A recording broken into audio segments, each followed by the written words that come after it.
El tema de fondo del curso es la libertad cívica, uno de los fines fundamentales de todo el orden político y de la entera tradición occidental cristiana.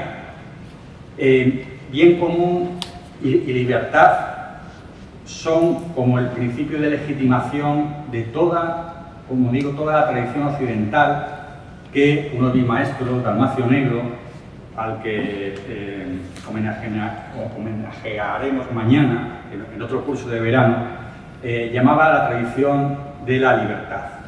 Esta libertad no es la de unos pocos ciudadanos libres, como las antiguas polis griegas. Esa libertad es la del conjunto de los ciudadanos, las familias, las sociedades intermedias que conforman la denominada sociedad civil. De tal modo que un Estado carente de una libertad cívica y de ese bien común no tiene legitimación. También la doctrina social nos recuerda que el Estado es para los ciudadanos y no los ciudadanos para el Estado. Pues bien, dentro de esa libertad cívica hay dos libertades que son arquitectónicas. Una es la libertad de prensa y, por extensión, la libertad de expresión, y otra es la libertad educativa. Respecto a la primera, nos decía Jefferson, aquel presidente americano, padre de la Constitución americana, que es mejor una sociedad sin gobierno, pero con periódicos, que una sociedad con gobierno y sin periódicos. Por otro lado, los periódicos constituyen no solo un cuarto poder, sino también, y lo que puede ser más importante, un contrapoder, una fiscalización del poder efectivo. Una forma, por tanto, de controlar el poder ejecutivo, como estamos viendo en España, gracias a varios de los medios que estuvieron aquí presentes, ¿no? Al Debate, ABC, COPE, ¿no? Toda la labor de investigación que están haciendo para, digamos, fiscalizar lo que hacen los políticos, las corrupciones y las injerencias en el Estado de Derecho, como también se podrá ver a continuación. Por el contrario, y esto también es un riesgo, un modo de que el poder controle más a la sociedad, de que se haga más tiránico y totalitario, es controlando precisamente la información y los medios. Por otro lado, la libertad educativa también es crucial por cuanto es la que hace posible la libertad psicológica, moral, política de las personas. Todo el desarrollo de la libertad del ser humano, desde la maduración inicial hasta lo que llamamos libertad moral, depende de la familia, depende de la educación. Por otro lado, esa libertad educativa forma parte también de la patria potestad, en la medida en que los hijos no son del Estado, no son de la tribu, como decía cierta política, sino que se deben a la familia y a los padres, que son los primeros y fundamentales educadores. Esto es algo que se está poniendo en cuestión en la actualidad, ¿no? Se está negando la patria potestad, con una ley que salía hace poco en prensa, por la cual los padres que se les ocurra, ¿no?, incurrir en reversión de la operación de transexualidad, lo que sean la medida de reversión, pueden tener pena de cárcel. Bien, el Estado, aunque tiene cierta función educativa, ya decía el propio Aristóteles, en última instancia es subsidiario respecto de la familia en materia educativa. El Estado no puede, por tanto, anteponerse a los padres en educación, ni mucho menos en materias tan delicadas como educación sexual, moral o religiosa. Otro agente educativo también, sujeto, es la Iglesia, respecto a la cual el Estado pues tiene que ayudar y no competir, no convertirse, también decía Dalmacio, como a veces hace el Estado, en una iglesia, ¿no? Es decir, intenta el Estado, por su propia dinámica, más allá de quien gobierne, corre el riesgo de convertirse en una especie de iglesia o de intentar asumir sus funciones. No pensemos, por otro lado, que por estar en un régimen de sufragio universal ya disfrutamos de una sociedad libre. Hay muchos modos de controlar la sociedad y de reducir nuestras libertades. Existe el peligro de lo que Tocqueville llamaba tiranía o despotismo democrático. Esa tiranía blanda, decía él, que a lo mejor no era tan grosera como en la de las antiguas monarquías o absolutismos, pero que puede ser mucho más peligrosa por cuanto entra en la conciencia de modo blando, suave, y va rompiendo la frontera entre lo público y lo privado, como a veces puede estar ocurriendo en la actualidad, ¿no? Que el Estado se mete hasta en las camas, se mete hasta en cómo se educa sexualmente a los hijos, etcétera, ¿no? Entonces, el Estado puede correr el riesgo de convertirse en ese Estado monstruo minotauro que decía Juvenel, que nos promete bienestar a cambio de que le sacrifiquemos cada vez más libertad. No quiero ser muy catastrofista, ¿no? Pero creo que cuando hacemos un diagnóstico conviene también, como cuando vamos al médico, no que nos digan todo lo que tenemos bien, sino lo que podemos tener mal, enfermo, para poder sanarlo. Pero a mí, yo cada vez estoy más convencido de que estamos entrando en una sociedad que tiene elementos distópicos, ¿no? Que me recuerdan, o sea, cosas que me recuerdan distopías que hemos podido leer, como Fahrenheit 451, en cuanto a educación, ¿no? Recordemos aquella distopía en la cual se queman los libros, ¿no? Están prohibidos por un cuerpo de policía gestionado por el Estado, y hay una resistencia en la que se ha ido de la ciudad y que cada persona ha memorizado uno de los grandes libros, la Odisea, parte de la Biblia, etc.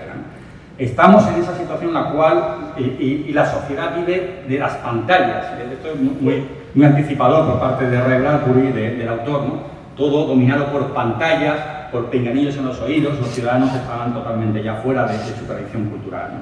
Y la otra distopía que también se me viene a la cabeza, viendo algunas cosas que nos están ocurriendo, es 1984, de Orwell, ¿no?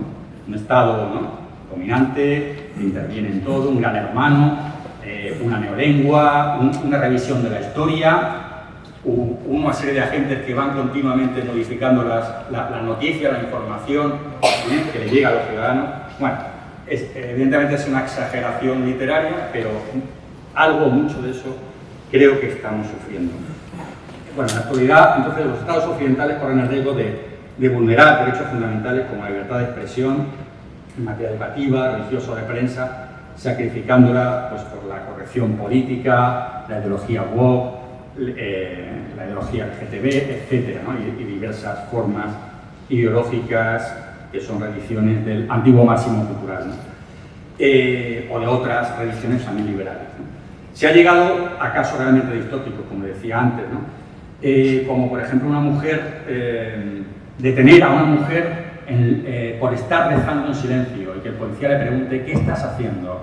Y que cuando la mujer dice estoy rezando, pero hacia adentro, ser detenida por estar haciéndolo delante de una clínica abortiva, ¿no? Esto no es Kabul, no es Teherán, esto es Londres, ¿no? Y no fue una vez, han sido varias ocasiones, ¿no? O, como ponía antes, el ejemplo de los padres en España de esta nueva ley de la reversión de la mutilación transexual, ¿no? Frente a ello, recordar simplemente, y con eso acabo, las palabras de Jaime Mayor apelando a la valentía, ¿no? Y hay una palabra que me parece que tendría especial aplicación en este contexto, una palabra que usaban los griegos, la parresía, ¿no? La parresía para los griegos era la libertad para afirmar públicamente lo que uno piensa.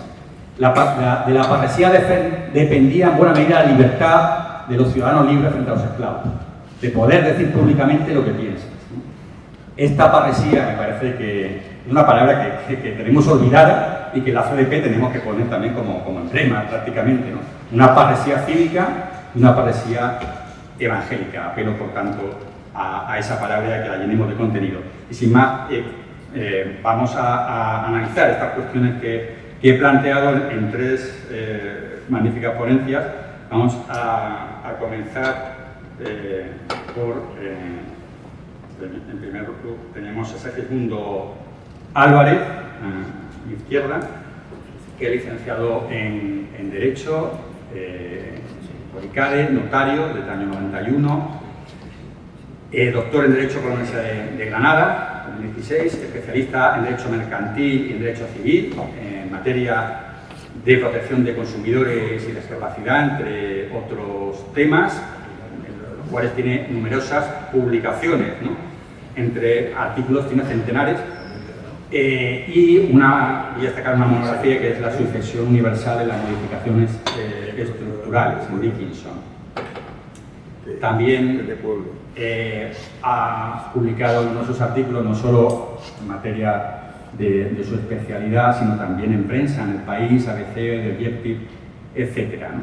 Y tiene un rol, una gorra, por la que principalmente le hemos traído aquí, aparte de todo lo demás, que es por ser presidente de la Fundación Hay Derecho, que seguramente conocerán, que no la conozca es una magnífica ocasión para hacerlo. Animo a frecuentar la página web en la cual hacen informes magníficos sobre la situación del Estado de Derecho en España, sobre la destrucción de ciertas instituciones democráticas y, en última instancia, de nuestras libertades como ciudadanos, ¿no?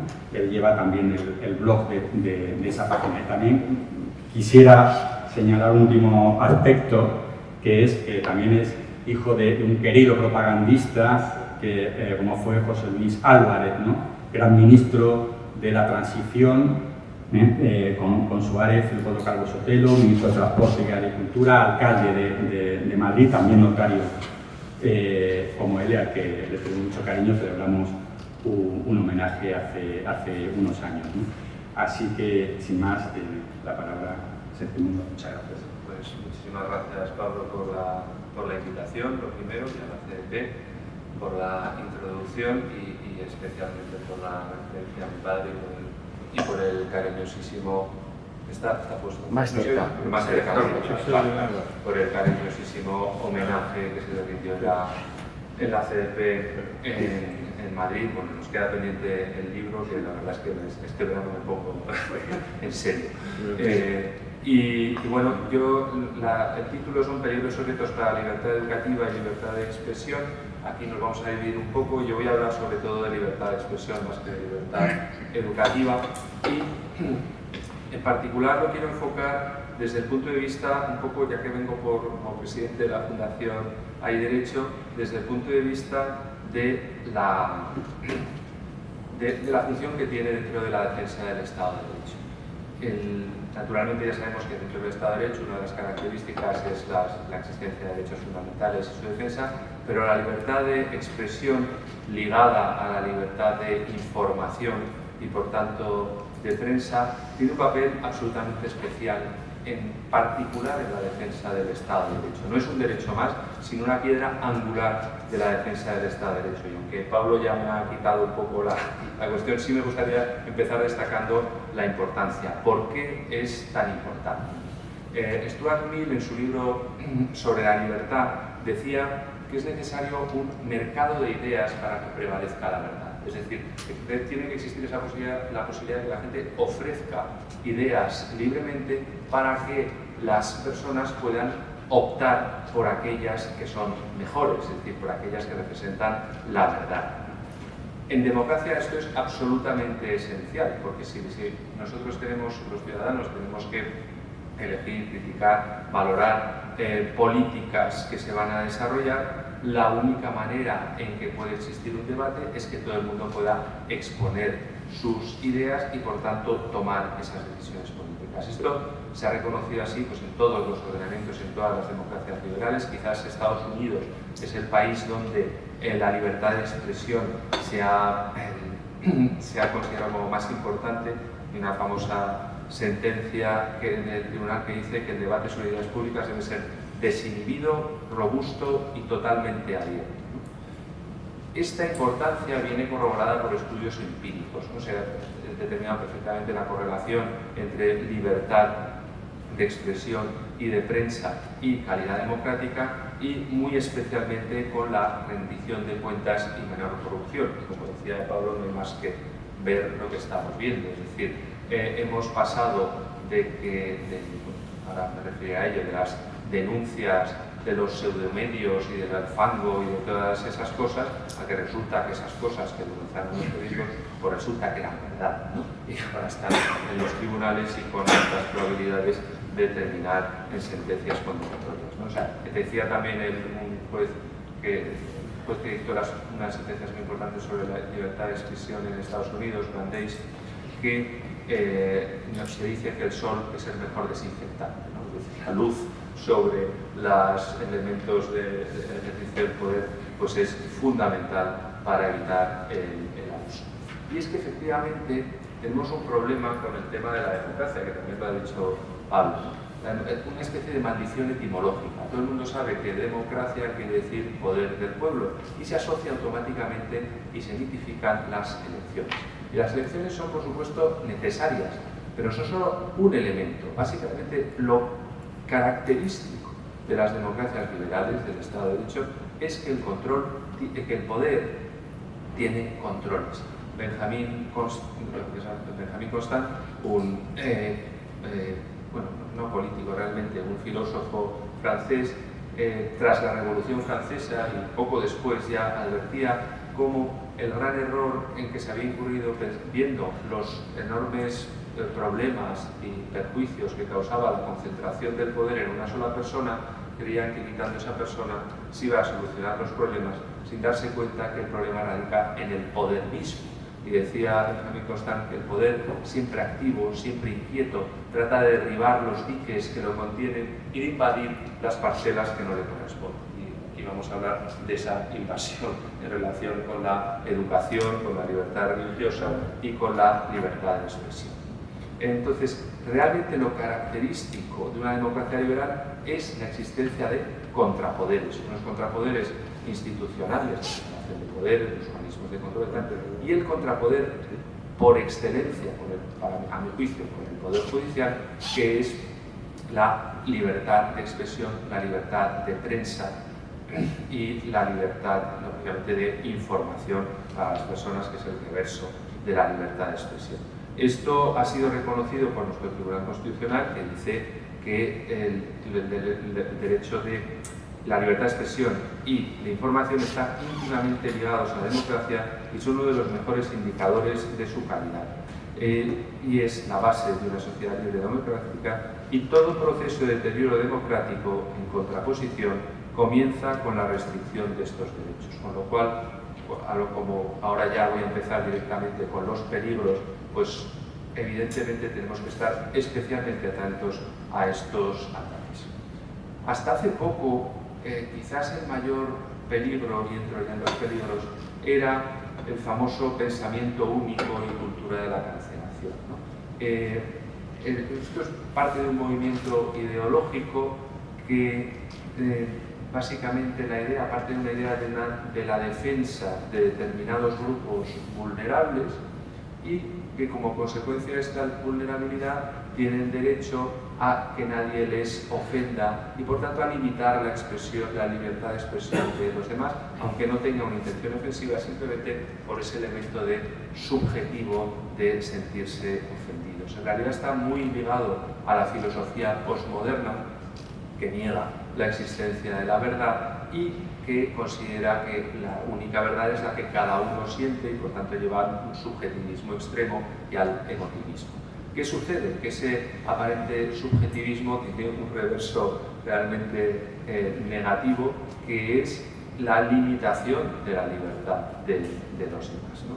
Los que se ponían a determinadas consignas eran, se les expulsaba de las universidades, se les impedía publicar, se saboteaba sus actos. Hay un libro excelente que se llama The Republic of the American Mind de Jonathan Haidt, que explica cómo se ha producido eso en Estados Unidos de manera radical, en particular en las universidades, que debían ser justamente los lugares de más debate y donde el debate tendría que ser más abierto. En España quizás no llegamos a estos extremos, pero desde luego sí ha habido gente perseguida y cancelada, pues, en particular en relación con los temas de la ideología queer y la transexualidad, como Laura Freixas, Lucía Echevarría, ¿no? Las cuales han atacado incluso por la calle y han cancelado actos, impedido actos, simplemente porque consideraban que no se adaptaban a la visión dominante en ese momento.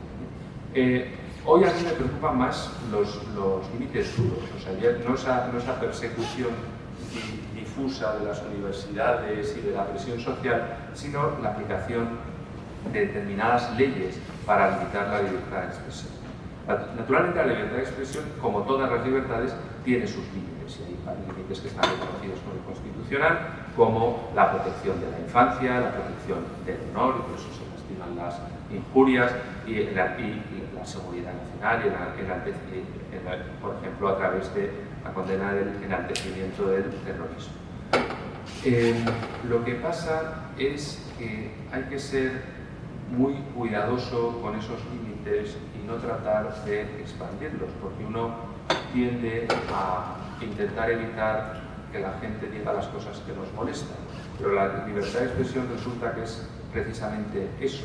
Es decir, para que nosotros podamos decir cosas que a otros les resultan incómodas, tenemos que admitir que los demás digan cosas que a lo mejor nos resultan incómodas. Con lo cual, dentro de que existen límites, no podemos expandirlos de manera excesiva y sobre todo convertirlos en legales. Eso también lo decía Stuart Mill, ¿no? Y que el método contra la...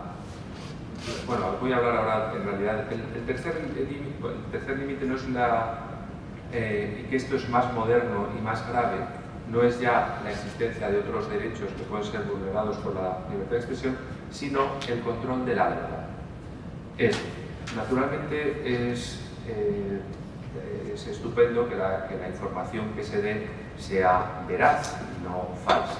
El problema es, y esto puede suponer muchos peligros, por ejemplo, ha habido casos, como en el caso del Procés catalán, en el cual se ha demostrado que había una intervención extranjera, en particular rusa, que trataba de manipular la información, y es aconsejable controlar estas operaciones de manipulación. Sin embargo, esto también es extraordinariamente peligroso, porque el problema es quién controla a los controladores, ¿no? Como decían los romanos, qui custode ipsos custodes.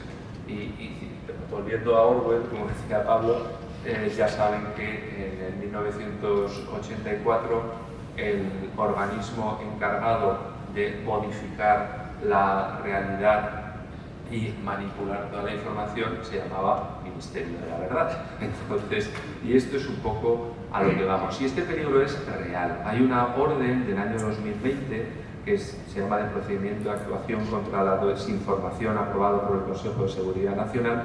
Esto, como ven, ni siquiera es una ley, es una orden que prevé una serie de controles sobre las informaciones y de limitaciones a la información, ¿no? De una manera totalmente, pues muy poco definida sobre qué se puede considerar desinformación, y también con unas sanciones, por tanto, que dan un enorme ámbito a la arbitrariedad por parte del poder. Y después tenemos unas amenazas más recientes, como son los ataques a los medios directamente, ¿no? Yo creo que fue muy característico de esto tras el retiro famoso del presidente del gobierno, tras el inicio de los procedimientos contra su mujer, contra Begoña Gómez.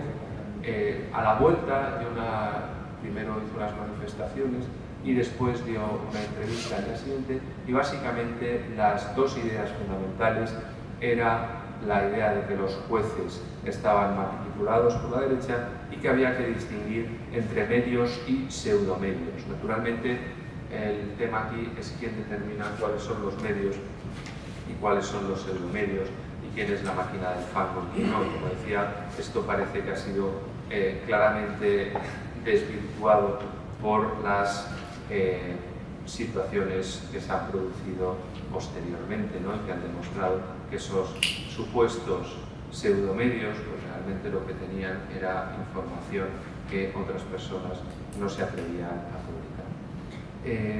Todos estos ataques a los medios, que ahora tienen un nuevo capítulo con la reforma del reglamento del Congreso, a través de la cual se quiere sancionar a periodistas que supuestamente pues afecten al trabajo del Congreso, etc. Bueno, yo soy muy defensor de la cortesía, en cualquier caso, y del respeto. Lo que pasa es que cuando se le da el control de la información y se imponen sanciones y se limita la presencia simplemente por una supuesta descortesía y cuando los que juzgan son juez y parte, es extraordinariamente peligroso. Y ya para terminar, y no pasarme demasiado del tiempo que se me ha asignado, quería hacer referencia a otro peligro, que este es propio, ¿no? Cuando los que cuando escribimos, aunque no soy periodista, pero los periodistas, la gente que emite opiniones, como hago yo, ¿no?, en diversos medios, también tenemos que tener cuidado de efectivamente buscar la verdad. En un momento de gran polarización en la cual hay un gobierno que utiliza unos medios verdaderamente arbitrarios y espurios simplemente para evitar todo tipo de crítica, es muy fácil caer en la tentación de convertirse en un Julia, es decir, simplemente en solo ver la parte mala de ese gobierno o la parte buena de otros, ¿no? Y después, como los medios han tendido también a crear cámaras de eco, es decir, que determinadas personas solo leen el medio con el que están de acuerdo, pues lógicamente la respuesta que tienen por las personas que te leen, cuando no se ajusta estrictamente al bando tuyo o supone una crítica a los otros, pues te va a generar respuestas negativas y eso te puede terminar también influyendo, ¿no? Ya sea por interés, ya sea simplemente por el hecho de que influye. Yo creo que ahí hay un tema importante también desde el punto de vista de los comunicadores y los medios, de buscar la verdad, es decir, de no adaptarnos y de no convertirnos o no utilizar los mismos medios de nuestros enemigos, porque entonces nada nos diferencia de nuestros enemigos. Muchas gracias.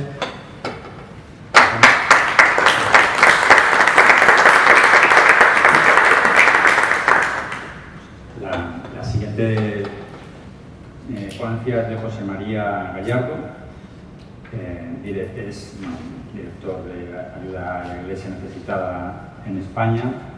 Es licenciado en Ciencias Económicas y Empresariales, tiene formación de posgrado en gestión de entidades sin ánimo de lucro, dirección de centros y servicios sociales, dirección de fundaciones y en doctrina social de la Iglesia, ¿no?, que me comentaba que acaba de concluir sigue con su formación en estos campos, doctrina social de la Iglesia dentro de nuestro máster de la Universidad de San Pablo. Tiene más de 25 años de experiencia profesional en la gestión y dirección de organizaciones sociales, cooperación internacional, asociaciones empresariales del tercer sector. Ha trabajado en puestos directivos de organizaciones tanto a nivel nacional como internacional. Tras un periodo en el Banco Santander, comenzó a trabajar en Cáritas Española, proyectos en Kenia, y en España luego ocupó la dirección del Departamento de Cooperación Internacional.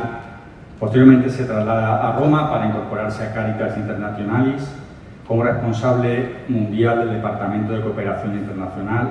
Luego regresa a España para integrarse en la ONG Médicos del Mundo como director adjunto del Departamento de Operaciones y después desempeñó su trabajo en el Grupo Social Lares como secretario general. Su última etapa la ha desarrollado en Londres en la organización de Alpha International, entidad evangelizadora de fe cristiana, como directivo para Sureste de Europa. Tiene 55 años, está casado y tiene 3 hijos. Quisiera destacar también que hay una colaboración especial entre la CDP y la Ayuda a la Iglesia Necesitada, distintas campañas, una que me parece muy bonita, especialmente, ¿no?, la de los mártires, ¿no?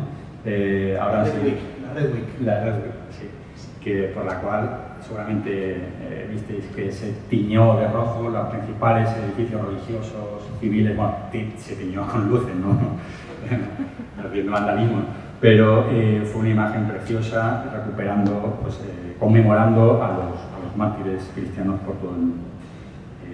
Cuando quiera, Muchas gracias, Pablo. Y primero mi agradecimiento a todos ustedes por estar esta mañana de verano aquí escuchándonos. Gracias a la CDP también por la invitación y a los organizadores de este curso de verano de la Universidad Catedral de Herrera Oria. Para mí es un privilegio estar con don Segismundo y y con don Antonio por toda la sabiduría y saber que nos están trasladando. Yo estudié en el CEU y uno de los libros que tuve en segundo curso en Sociología fue 1984. Y el examen, ¿saben cuál fue la pregunta que nos hicieron? En torno a 1984. Tienen ustedes hora y media. Ese fue el examen que nos hicieron. Y luego he tenido la suerte de estar en Corea del Norte hace 20 años, en un viaje con Cáritas Internacional y con el arzobispo de Corea del Sur, y descubrí lo que era la realidad de ese libro en Corea del Norte. Lamentablemente no ha cambiado mucho la situación. Pero bueno, yo he venido a hablarles de libertad religiosa. He titulado este compartir la libertad religiosa en peligro, riesgos y retos para nuestra sociedad y su defensa desde la fe católica. ¿Y qué les quiero contar? Les quiero hablar de qué entendemos por libertad religiosa y cuáles son las dimensiones, qué nos dice la doctrina social de la Iglesia en torno a la libertad religiosa, quién la ataca en el siglo XXI, el mapa de la vergüenza, y luego haré referencia a esta revista que les he dejado en sus asientos, y luego la falta de libertad religiosa de los países de la OCDE y cómo estamos sufriendo esa invasión de lo que es la libertad de culto, la libertad de expresión y tantas libertades que ya se han mencionado. Mire, la libertad religiosa es un derecho raíz y un derecho fundamental para el ser humano. Se trata de un derecho que lamentablemente hoy está en caída libre. Es un conjunto de normas que regula la conducta humana y en el siglo XX se consolidó con la creación de las organizaciones como las Naciones Unidas o los tribunales internacionales, que lamentablemente hoy vemos que no tienen mucho efecto, porque a pesar de que dictan normas y dictámenes de persecución contra algunas personas que atentan contra los derechos humanos, pues es muy difícil ejercer posteriormente dichas órdenes de arresto. La libertad es un derecho fundamental, pero la libertad religiosa, ¿qué es lo que permite? Pues permite que una persona pueda elegir una religión, pueda mantenerla o pueda cambiarla, sin que para esa persona suponga un riesgo, consecuencia o discriminación. Cuando hablamos de libertad, nos vienen a la cabeza muchos de los derechos que Segismundo nos ha ido mostrando: libertad de expresión, libertad de pensamiento, libertad de manifestación, libertad de reunión, libertad de educación, objeción de conciencia, libertad de culto.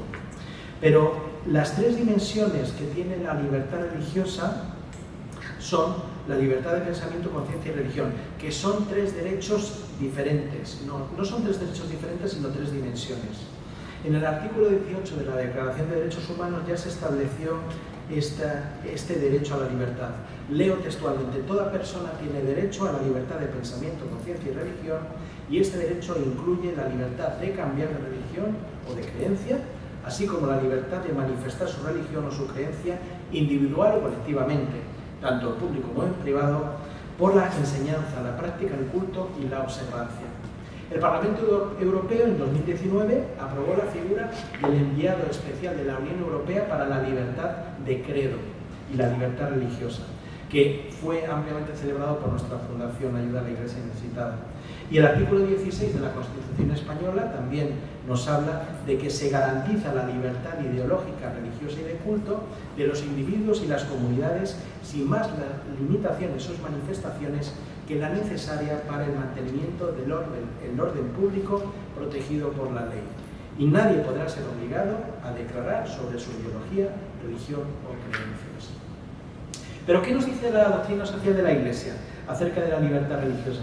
Miren, desde los orígenes del cristianismo la religión ha sido siempre perseguida y hubo mártires desde los inicios de Diocleciano.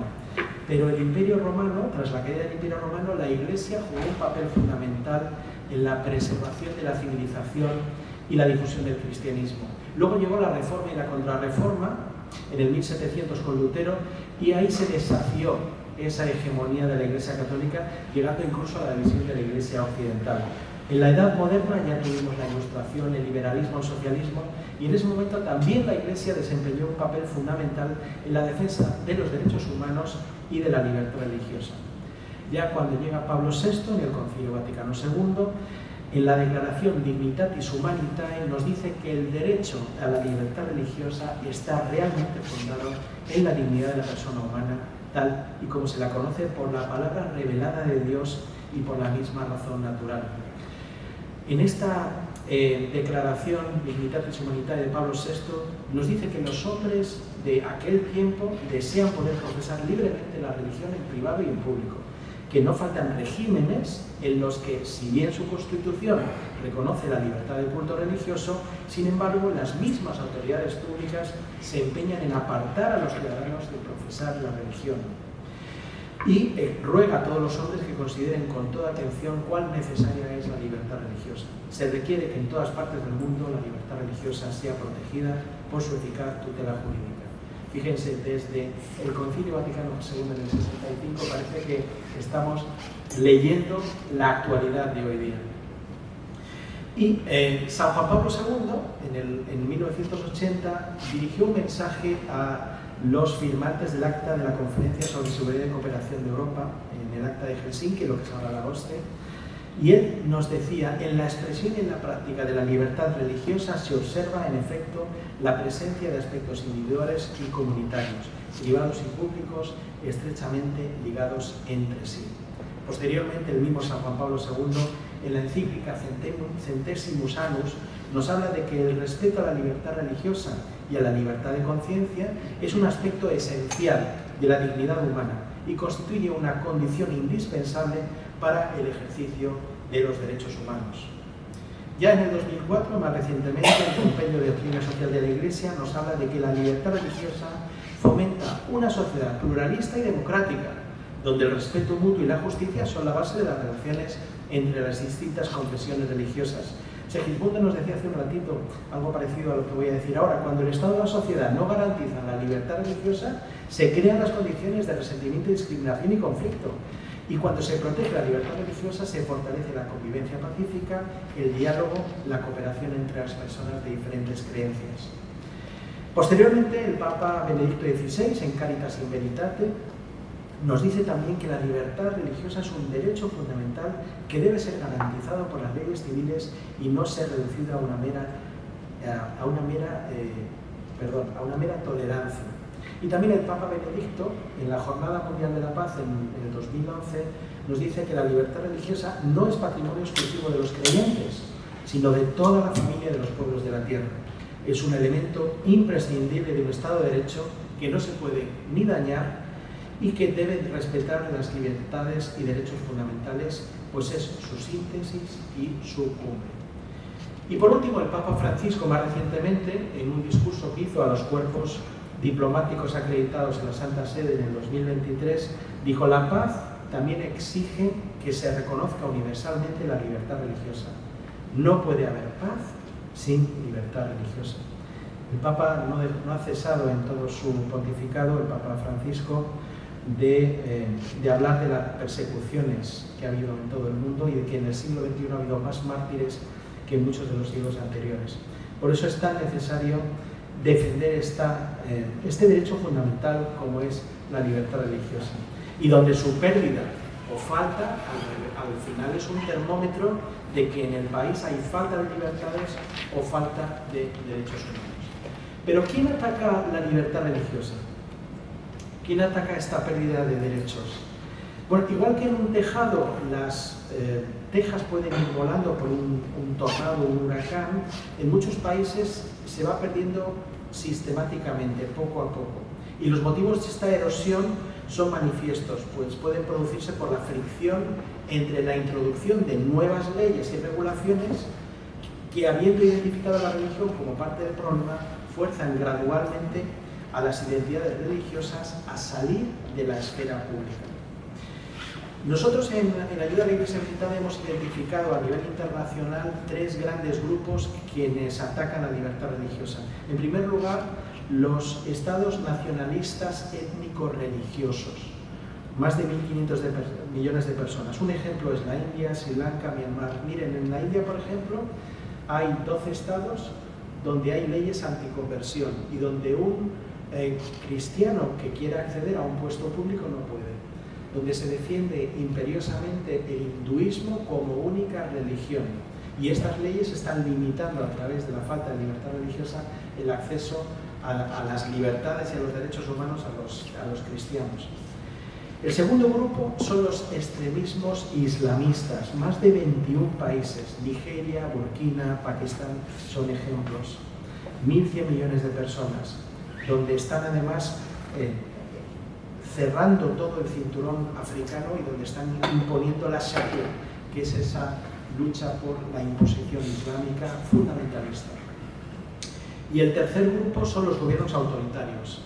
Hay más, hemos identificado más de 49 países, Nicaragua, China o Corea del Norte, como hemos mencionado. Pues en todos estos estados nacionalistas étnico-religiosos, aquellos que defienden el extremismo islamista o los gobiernos autoritarios, se ataca a la libertad religiosa. Y luego, ¿cómo visibilizar esta situación? ¿Cómo visibilizar allá donde la población mundial vive en países donde se sufre la persecución y la discriminación? Y ahora voy a hacer referencia a esta revista. Si la tienen, cójanla y háganla por el centro de la... y van a ver un mapa. Miren, este es nosotros llamamos el mapa de la vergüenza. El 62,5% de la población mundial viven en países donde se sufre persecución o discriminación. En rojo tienen los países del mundo, el informe es del año 2023, y ahora en octubre, si Dios quiere, vamos a sacar un nuevo informe. Pero hago referencia a este informe del 2023. Fíjense todos los países donde se sufre persecución. Fíjense todos los países donde se sufre discriminación. No hablamos solo de cristianismo, hablamos de la religión. Y aquí tiene un poco en la parte de abajo el detalle de cuando hay persecución y cuando hay discriminación. Delitos de odio y violencia por motivos religiosos, las víctimas son discriminadas, de la persecución se pasa al genocidio. Los miembros de ciertas religiones pueden ser objeto de crímenes castigados por la ley, pero incluso asesinatos que al final no son llevados a juicio.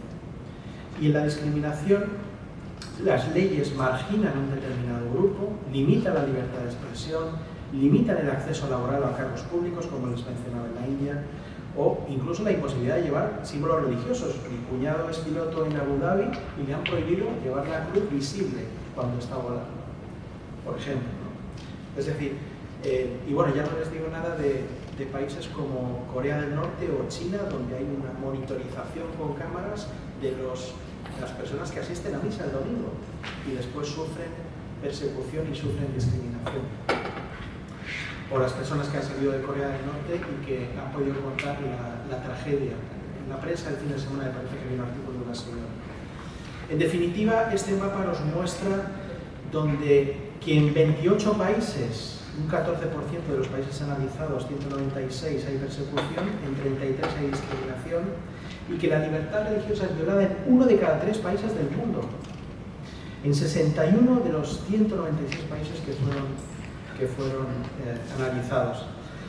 Y fíjense qué dato más tremendo, el 22% de los cristianos del mundo vive en países donde no se respeta la libertad religiosa. 22% de los cristianos del mundo.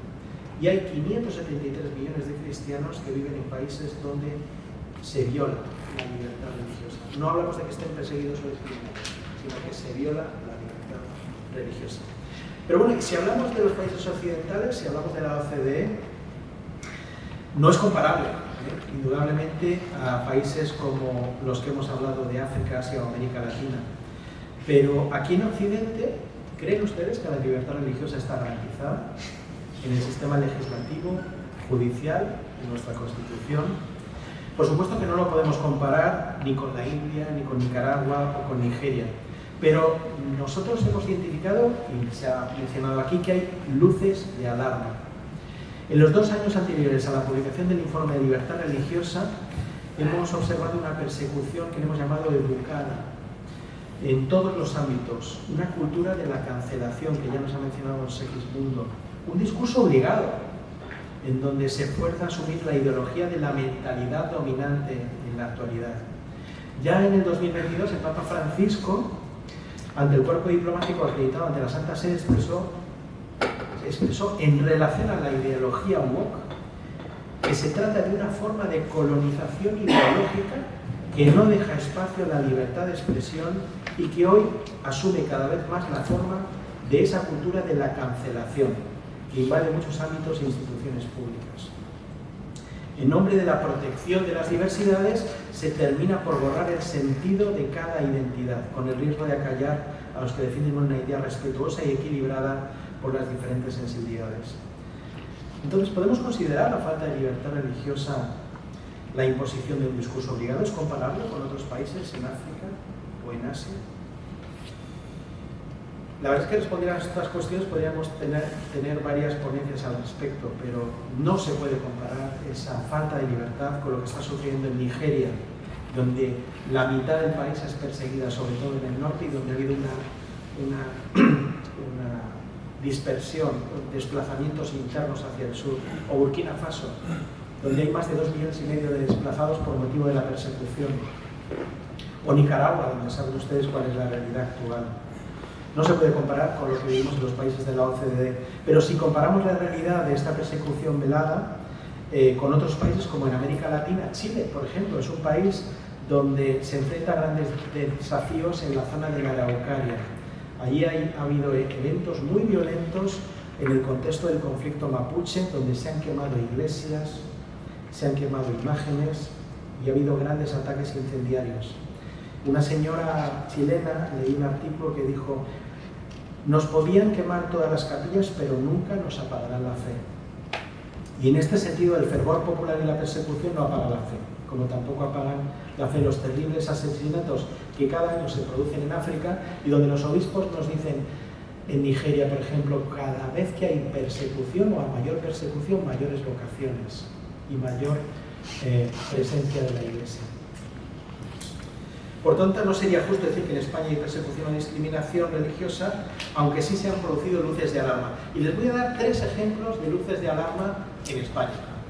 El primero fue cuando el gobierno actual decidió eliminar del Código Penal el delito contra los sentimientos religiosos. Entonces, la mesa de diálogo religioso decidieron firmar un documento que denunciaba el anuncio, perdón por la redundancia, del ministro de la Presidencia, don Félix Bolaños, de una reforma integral del Código Penal, incluyendo entre las medidas previstas la derogación del delito contra los sentimientos religiosos o de escarnio público. Y se ha justificado como una forma de dar mayor protección a la libertad de expresión. Esta mesa de diálogo interreligioso hizo un manifiesto defendiendo la libertad de expresión y reivindicando también el derecho de todos los fieles a poder vivir la fe en un clima de respeto a los sentimientos religiosos, amparados también por otros derechos constitucionalmente protegidos, como son el derecho a la libertad religiosa y a la libertad de conciencia, y también el derecho a la libertad de la integridad moral. Esta mesa estaba formada por la Iglesia Católica, las entidades evangélicas, la Iglesia Ortodoxa, la Iglesia Anglicana, las comunidades judías y la Comisión Islámica de España. Apelaron todos estos representantes todo este colectivo a que los distintos partidos políticos trabajasen por defender los derechos universales y de los ciudadanos. ¿Para qué? Para proteger su integridad del derecho de libertad religiosa. ¿Qué otra alarma hemos identificado? Nuestra conferencia episcopal ha decidido este pasado mes de junio la creación de una oficina de recepción de denuncias de delitos de odio y ofensas por motivos religiosos. ¿Para qué? Para promocionar la defensa de la libertad religiosa, que se encargará de elaborar y difundir un informe anual de delitos y ofensas contra los fieles católicos por motivos religiosos. Don César Magán, el secretario general de la conferencia episcopal, decía: la Iglesia no está perseguida en España, pero sí se dan delitos de ofensa y sentimientos religiosos, y hay realidades que para un creyente tienen un valor muy especial. Y el último ejemplo, es la última alarma que les quería comentar, se ha sucedido a primeros de mes en la diócesis de Vic. A primeros de mes, grupos municipales de Esquerra Republicana y Podemos, junto con los CDR, amenazaron con un escrache al presidente de la conferencia episcopal, a Monseñor Argüello, para que quería celebrar la misa en el marco de la celebración de los 400 años de la muerte de San Miguel. Una acción contraria a la libertad religiosa, donde para preservar el patrimonio cultural y personal, al final Monseñor Argüello decidió anular la visita.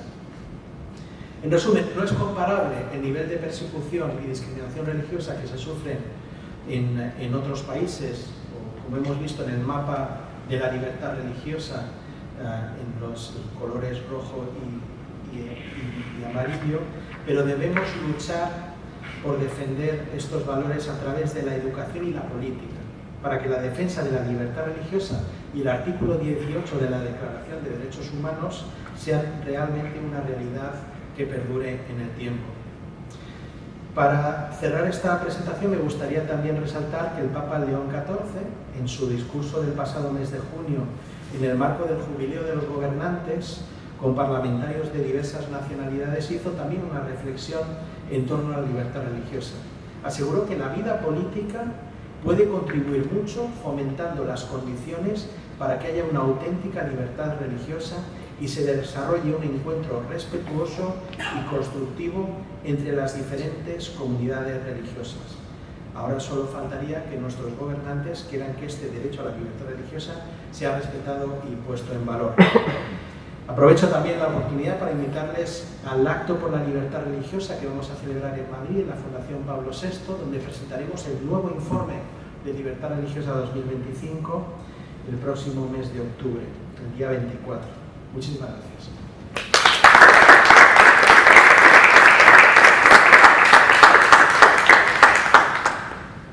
Muchas gracias. No sé si se puede bajar la pantalla, no sé si está preparado.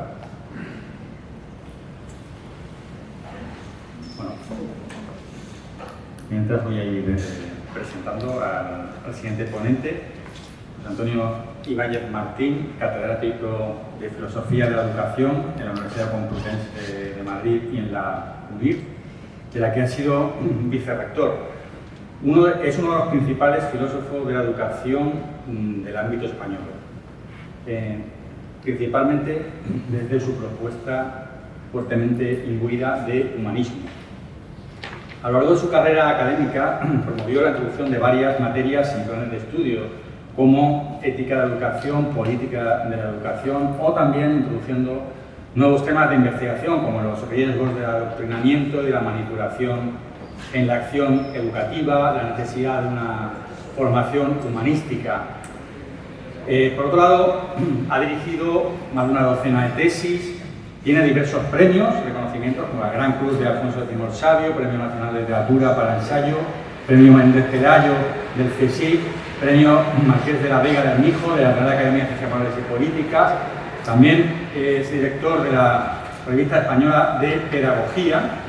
Entre su prolífica obra pues tiene diversos textos, capítulos sobre libertad religiosa en la enseñanza y sobre libertad educativa, y por destacar dos libros, uno al comienzo y otro al final, Hacia una formación humanística, un libro de Herder que a mí me influyó mucho cuando era estudiante, que recomiendo, y por otro lado, Horizontes para los educadores, profesiones educativas y promoción de la plenitud humana, publicado hace muchos años.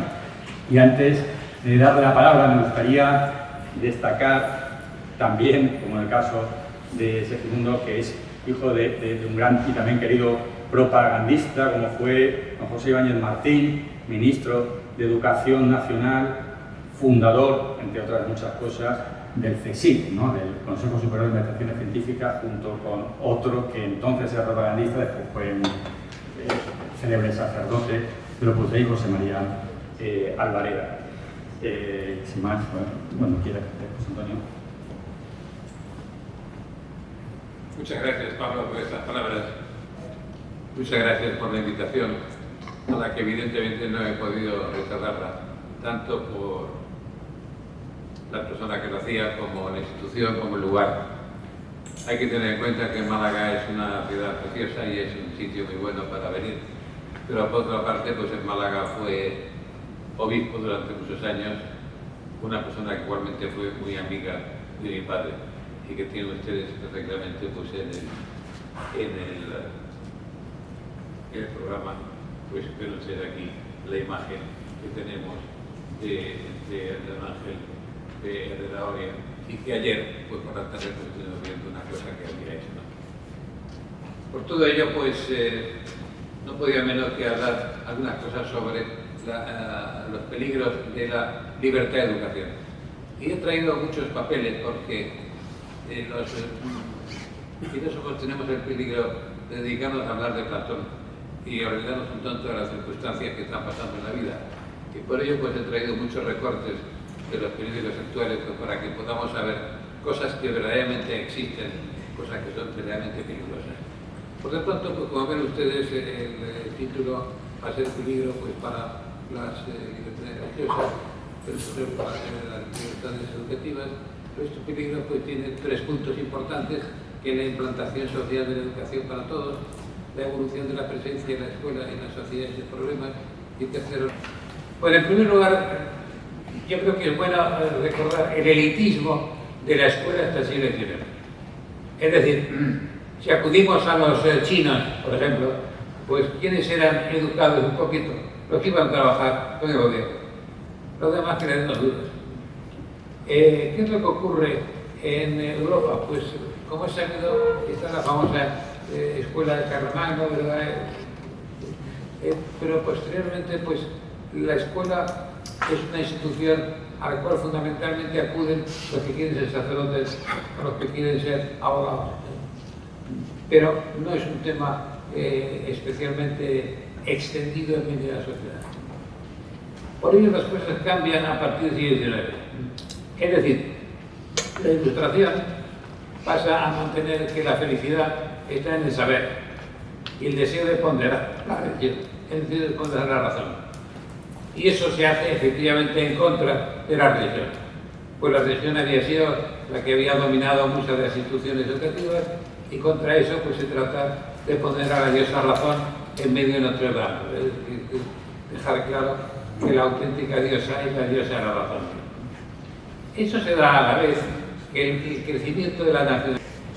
Bueno, pues ustedes que en el punto B se decía la influencia de la Ilustración en el crecimiento de las nacionalidades en el aumento estatal de la religión. ¿Por qué?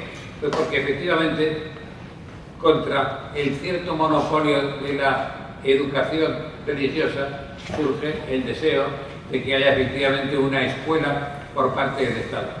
Y esto, en el caso de las nacionalidades nuevas, tiene mucha importancia pues, para configurar, gracias al esfuerzo escolar, configurar el nacionalismo, configurar la pertenencia a una única razón. En Francia se tratará de luchar, por ejemplo, pues contra las diversas lenguas. Nosotros hemos oído hablar de las lenguas en Italia, de las lenguas en Francia hemos oído hablar menos, pero ocurre exactamente lo mismo, Y eso pues pasa en muchos sitios, ¿verdad? En el caso de Estados Unidos, pues es muy conocido todo lo que hace John Dewey en el siglo XX, pues haciendo referencia al American Way of Life, ¿verdad? Es decir, claro, Estados Unidos es una nación en donde no hay la historia que tenemos en Francia, la historia que tenemos en España, la historia que tenemos en Italia o en Inglaterra. Es gente de aluvión. ¿Cómo conseguimos que esa gente de aluvión formen parte de una misma nación? ¿Cómo conseguimos pues, que haya un American Way of Life que efectivamente es seguido por todo el mundo? Pues eso tiene que hacerlo la escuela. Y por otra parte, desde el primer momento se ha dicho en la Constitución americana que tiene que haber una separación entre la Iglesia y el Estado. Una separación que no es una separación odiosa, sino que es una separación virtuosa, ¿verdad? Es decir, que es normal que todos los presidentes de Estados Unidos pues hagan una referencia a Dios en su toma de posesión. Referencia a Dios que no vemos en los presidentes de otros sitios. No digo ya de Francia, que ya sería mala idea, sino que tampoco en España, ¿verdad? Pues, no aparece. Incluso de vez en cuando, pues, bueno, pues tenemos en España, pues tenemos alguna referencia, pues en la Navidad, pues que efectivamente el rey, pues deja ver en su habitación algunas cosas pequeñas religiosas, ¿verdad? Como un pequeño nacimiento o algo por el estilo, en fin, todo con gran moderación y sin pasarse, ¿verdad? Es decir, que es un asunto muy moderado. Por supuesto, los presidentes ni hablar, ¿ya? Y hay gente que asegura que que en una empresa privada no se puede poner un nacimiento, otros dicen que eso se lo crea su padre, pero vamos, que están dispuestos a ponerlo y terminan poniéndolo, ¿no? O sea que eso es un asunto evidente, ¿no?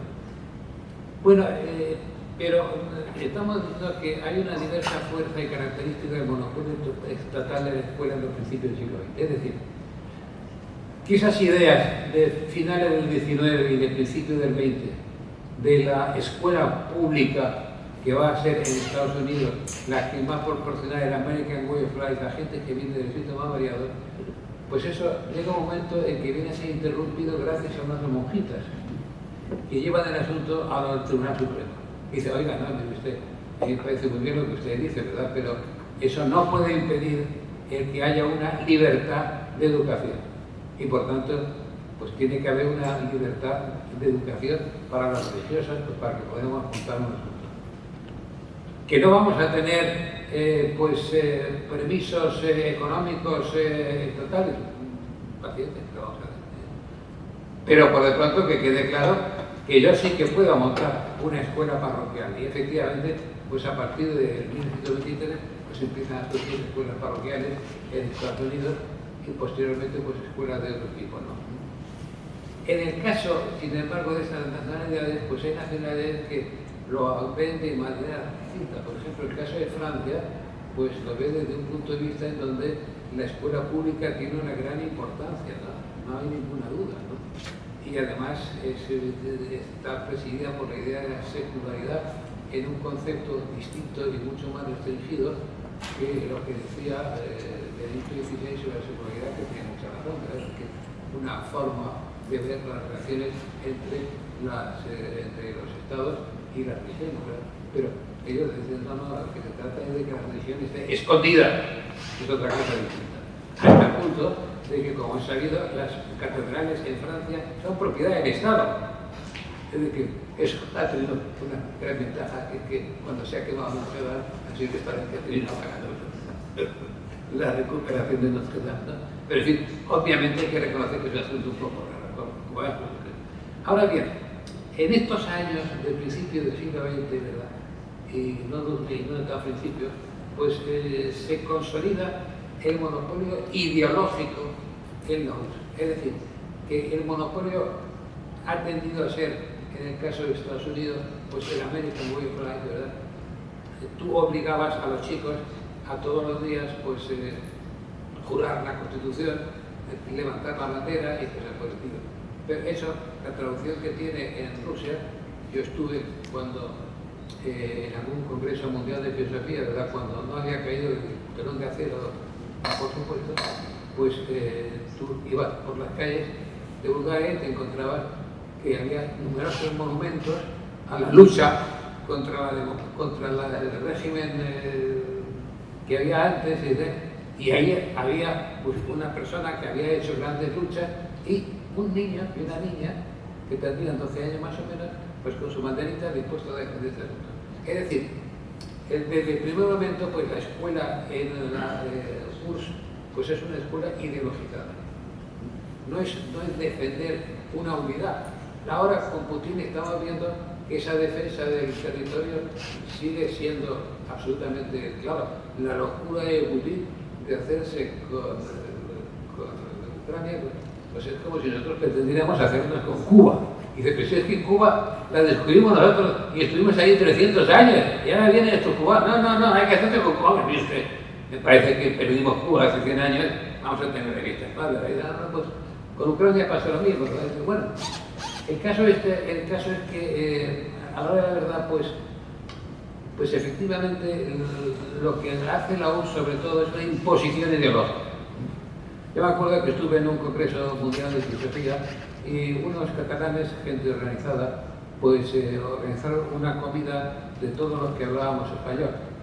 Y fuimos a uno de los mejores hoteles de la zona y a mí me tocó subir con un chico que tenía pinta efectivamente de americano y dije, hola, ¿qué tal? ¿Cómo está usted? Pues, ¿de dónde viene usted? Pues yo vengo de Cuba. Muy bien. ¿Y qué explica usted? Pues yo explico en mi facultad, lo que se explica es materialismo histórico. Muy bien, estupendo. ¿Y qué otra asignatura hay? Pues hay materialismo dialéctico. Hombre, pues no se puede uno quejar. Porque en la facultad hay materialismo histórico dialéctico, es el pluralismo completo, es una cosa absolutamente hermosa, ¿verdad? La imposición del marxismo como sea. Y esto, pues, pasaba hace ya años cuando había telón de acero, pero sigue pasando en estos momentos en Cuba, sigue pasando en otros muchos sitios, como es el caso de Corea del Norte, que nos ha dicho, ¿verdad?, por José María, algunos casos terribles de lo que pasa en Corea del Norte, ¿no? Bueno, ¿dónde desaparece los principios básicos? ¿Dónde reaparecen de una manera distinta? Pues se ha citado antes la Declaración Universal de Derechos Humanos, y efectivamente eso es importantísimo. Es decir, el golpe de la Segunda Guerra Mundial es terrible, los millones de muertos son terribles, los millones de muertos concretamente de judíos son espantosos, y hay la idea naturalmente de decir, bueno, pero si esto estaba amparado por las leyes, yo lo que hacía era obedecer las leyes. Pues mire usted, van a hacer una declaración de derechos humanos, si una persona quiere formar, si un país quiere formar parte de la ONU, pues tiene que aceptar esos derechos humanos, y por consiguiente no se pueden adoptar en ningún país pues derechos que vayan, leyes que vayan en contra de los derechos humanos. Y claro, pues esa declaración empieza con una palabra muy bonita que, considerando que la libertad, la justicia y la paz en el mundo tienen por base el reconocimiento de la dignidad intrínseca y de los derechos iguales e inalienables de todos los miembros de la familia humana. Bueno, pues eso es un asunto evidentemente muy importante, ¿verdad?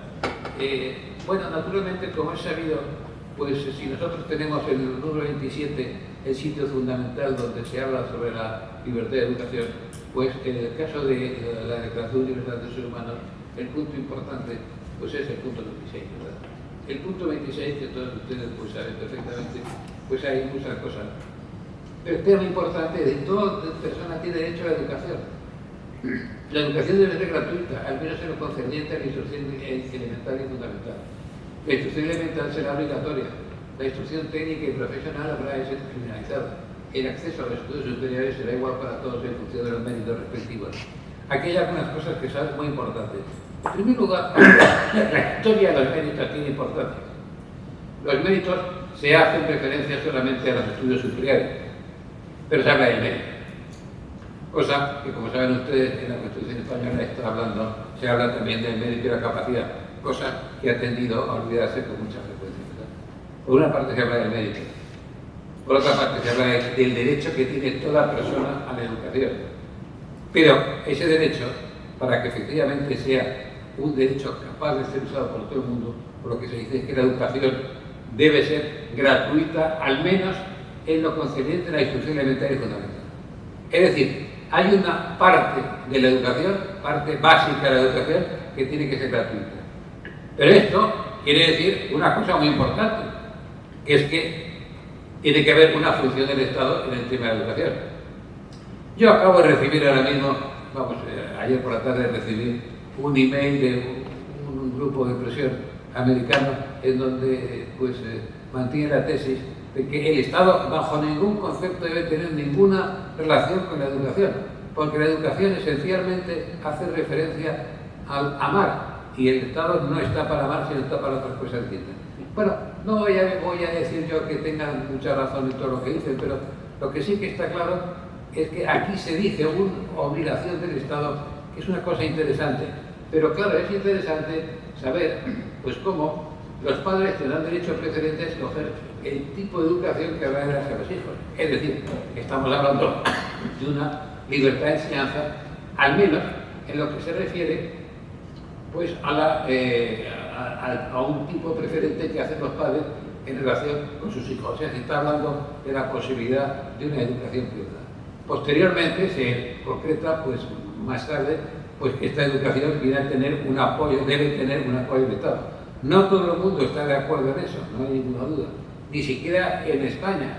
Por ejemplo, pues un progre, cuyo nombre voy a omitir, ¿verdad?, pues hace una especie de manifiesto por una educación transformadora y emancipadora, 25 principios, que hizo pues hace un par de años, donde dice: la escuela pública como comunitaria como servicio esencial, protege y enriquece el bien común, así como el sentido democrático y comunitario. En consecuencia, evita cualquier medida o proceso de privatización, garantiza el pluralismo democrático y para ello se dota de mecanismos de diálogo, participación y control.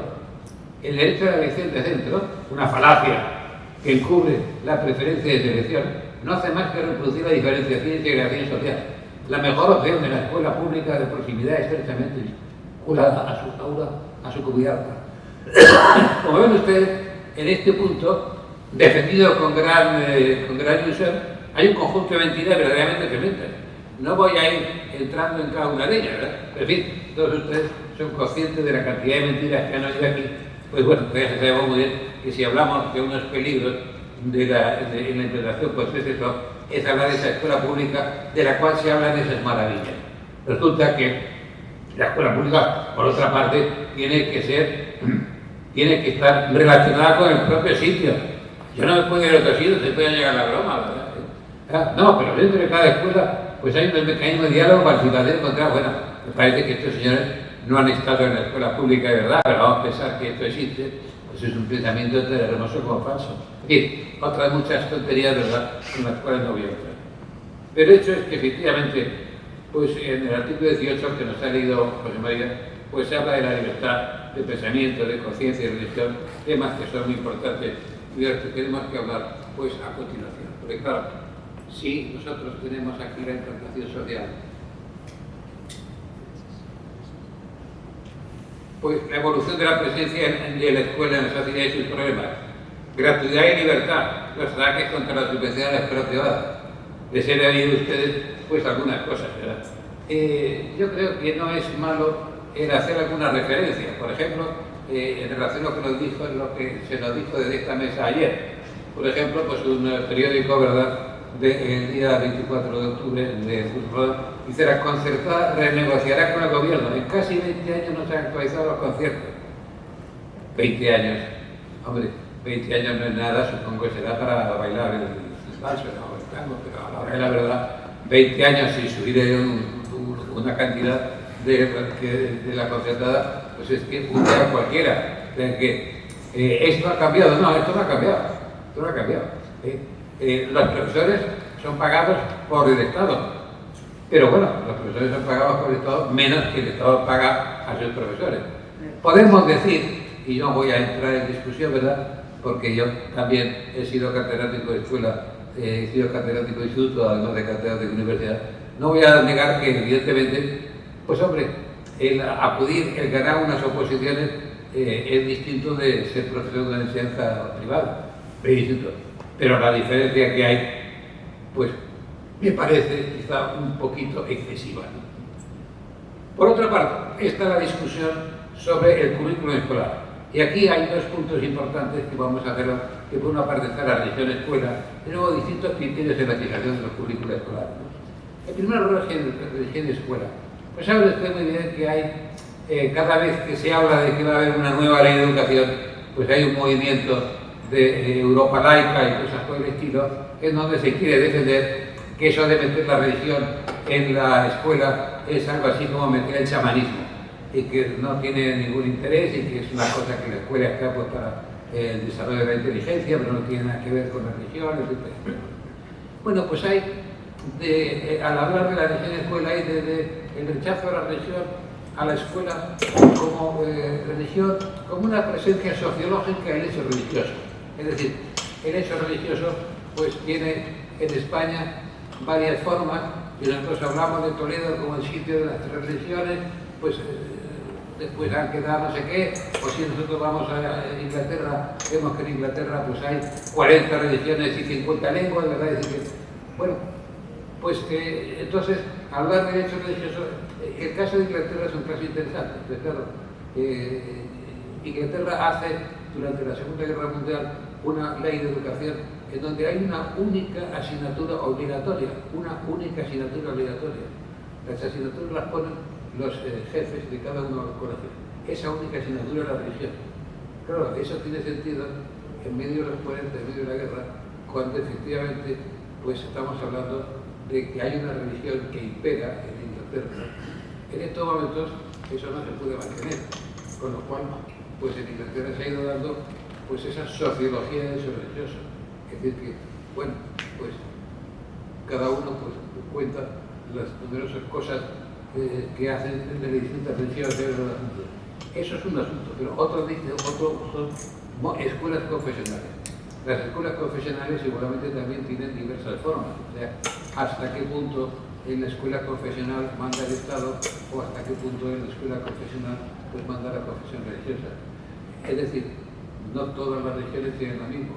En España nosotros tenemos unos acuerdos firmados hace bastantes años en donde firman pues no solamente la Iglesia Católica, sino que firman también pues, los protestantes, que naturalmente no sé, los protestantes y firman también los judíos y firman también los árabes, que son las cuatro reglas que tienen, las cuatro religiones que tienen una presencia dentro del mundo de las religiones en España. Bien, después están los distintos criterios en la fijación de los currículos escolares. Pues vamos a ver, en esta, ¿quién fija el currículum? Pues como les he dicho a ustedes, en Inglaterra, al principio de los años 40, pues el currículum lo fija el director de escuela. Eso con el paso de los años, pues se va viendo incluso en Inglaterra que hay que cambiarlo. Y de hecho, pues ya a mediados de los 70 ya se hace un currículum pues común para todos los estudiantes. Pero, como se puede usted imaginar, un sitio como Francia, que amaba el ministro de Educación decir que hoy es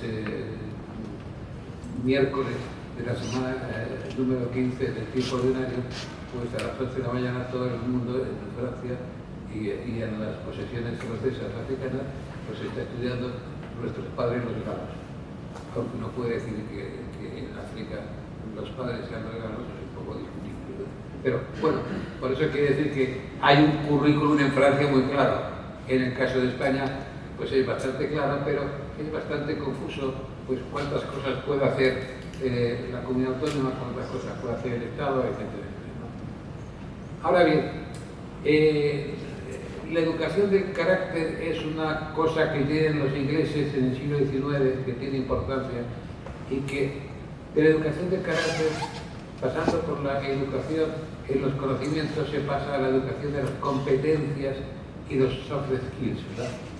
Bueno, pues no voy a entrar en muchos detalles, pero yo creo que cualquiera de ustedes que tenga relaciones con la enseñanza secundaria en este momento sabe que las famosas medidas de los cambios a favor de la enseñanza de competencias más que de conocimientos, pues ha sido un error gravísimo, porque termina en qué? Pues termina en que no se llega a saber casi nada, porque lo que quieren son enseñar, pues no conocimientos, sino enseñar otras cosas distintas que son competencias, pero las competencias sirven para hacer cosas, pero no para saber qué es otra cosa distinta. El caso más grande es decir, hombre, vamos a ver, la educación fundamentalmente sirve para ganar dinero. Hombre, pues no. La educación sirve para ser un hombre. La educación sirve para tener una idea de la humanidad. La educación sirve para saber qué estoy haciendo aquí. La educación sirve para no dejarse llevar por las modas. Porque si la moda es ganar dinero, lo que yo quiero hacer en la vida va a ser ganar dinero. Pues entonces me voy a dedicar a vender droga, que parece que es un negocio bastante lucrativo. Y si yo no vendo droga y me dedico a otras cosas muy distintas, es porque pienso que la vida del ser humano tiene otras cosas diferentes. Pero claro, lógicamente, pues eso tiene una importancia. Ahora bien, aquí pues les digo a ustedes que la difícil situación de la escuela como ascensor social. Pues en este caso les voy a citar un caso que es muy interesante. Es decir, por una parte, pues un artículo contra la gamificación, una interpretación de la escuela donde el conocimiento es lo que verdaderamente importa. Un artículo que salió en la revista de Teoría e Investigación Educativa pues hace 3 meses, ¿verdad? Y luego otro artículo que me parece que es muy importante, pues es un artículo de Francisco López Rupérez, que fue presidente del Consejo de la Educación, que titula El facilismo educativo y la trampa de la pobreza. O sea, ¿quiénes son los que sufren cuando se habla de competencias y no se habla de conocimiento? Pues esencialmente los pobres. Es decir, que las cosas importantes de la vida, si no lo aprenden en un colegio, pues los pobres no lo aprenden en ninguna parte. Por ello, pues hace un artículo muy interesante que publicó hace pues, pocas semanas, el 7 del 5 del 25, en el debate en López Lunteres, pues hablando de que ese facilismo pues, tiene esos peligros bastante importantes de la cual digo que... Pasemos al entrenamiento en la escuela. Pues vamos a ver algunas cosas. La sustitución de la verdad por el relato. Bueno, yo les voy a decir solo un ejemplo gravísimo, ¿verdad? Tuvimos ayer en esta mesa pues una persona que dijo una cosa muy interesante, ¿verdad? Es decir, las escuelas privadas somos atacadas de que tenemos mejores resultados porque tenemos gente más con mejores situaciones sociales, con más dinero. Y dijo que a través de las estadísticas eso era absolutamente falso.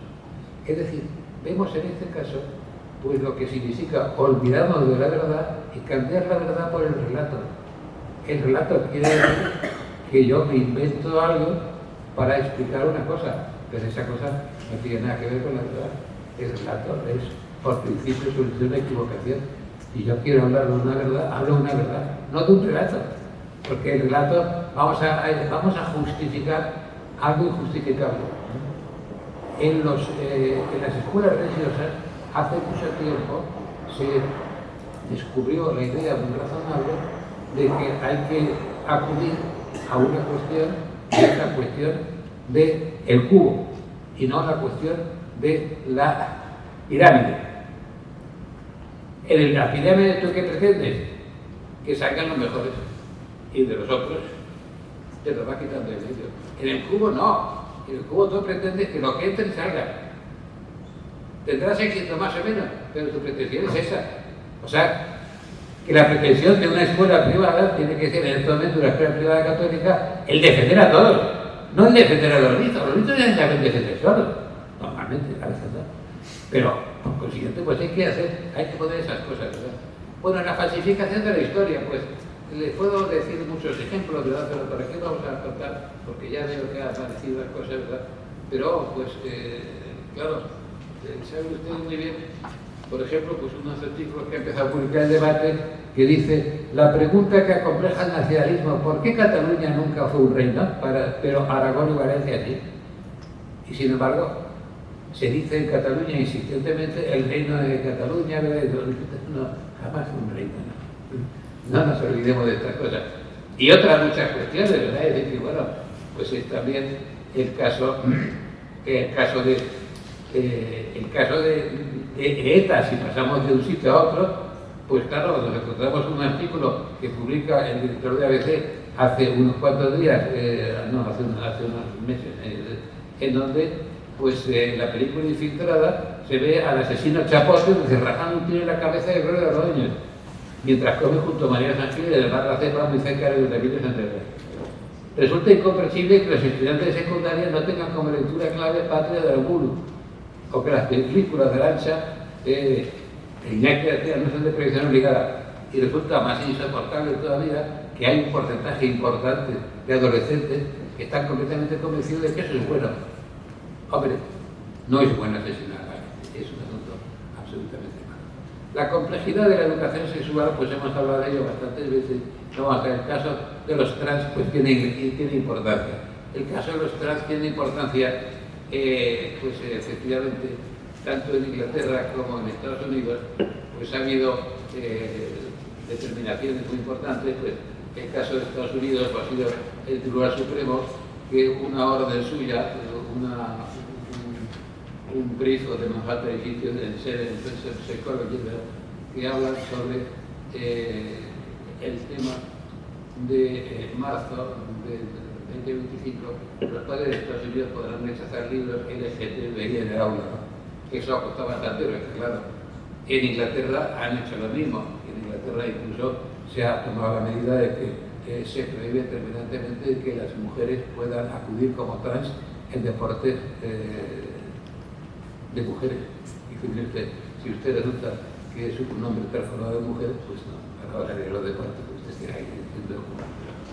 Bueno, aquí pues podríamos hablar también de la necesidad y límite de la coeducación. La necesidad de la coeducación es clarísima por una razón muy sencilla, porque nosotros tenemos en España tenemos más de 8.000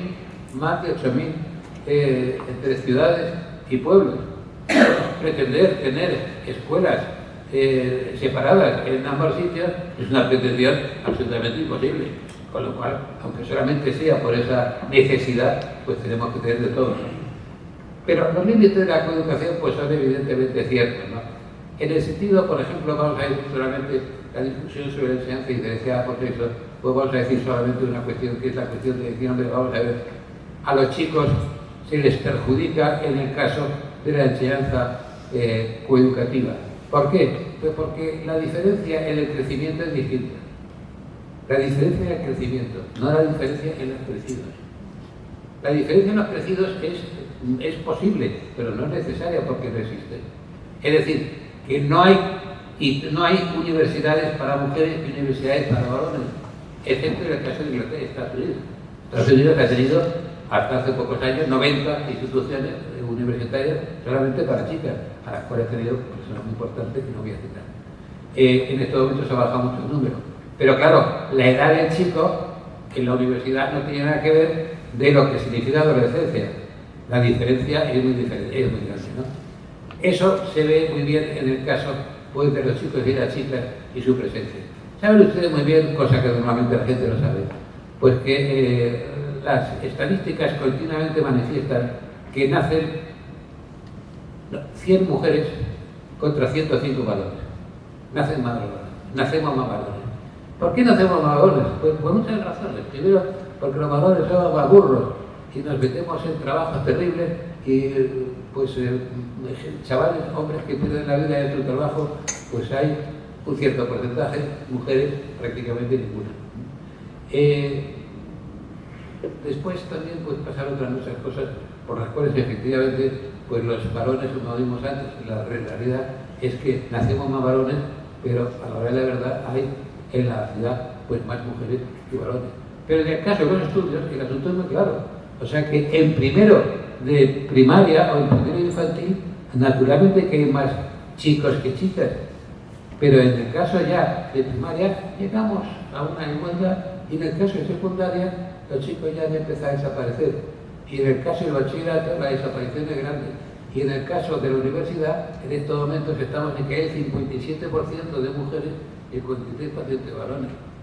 Hombre, pues hay muchas diferencias, hay que reconocerlo, ¿no? Bueno, hay otra serie de cosas que podríamos decir, pero evidentemente yo no voy a decir más porque y con mucho gusto, entre toma y toma, pues atenderé a cualquier pregunta que ustedes me hagan.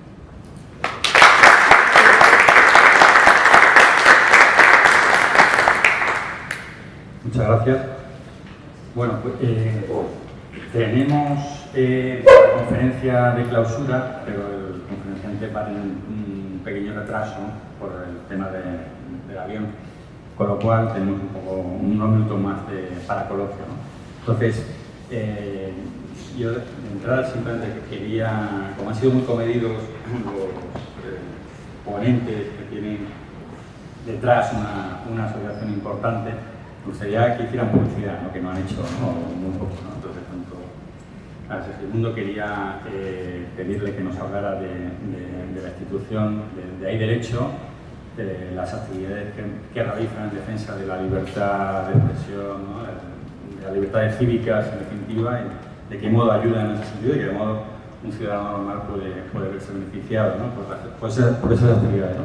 Y también, por supuesto, ayuda a la Iglesia Necesitada, que realiza una labor heroica por todo el mundo.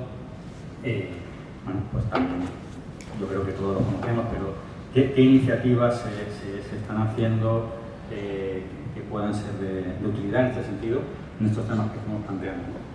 Y por otra, una cuestión muy particular.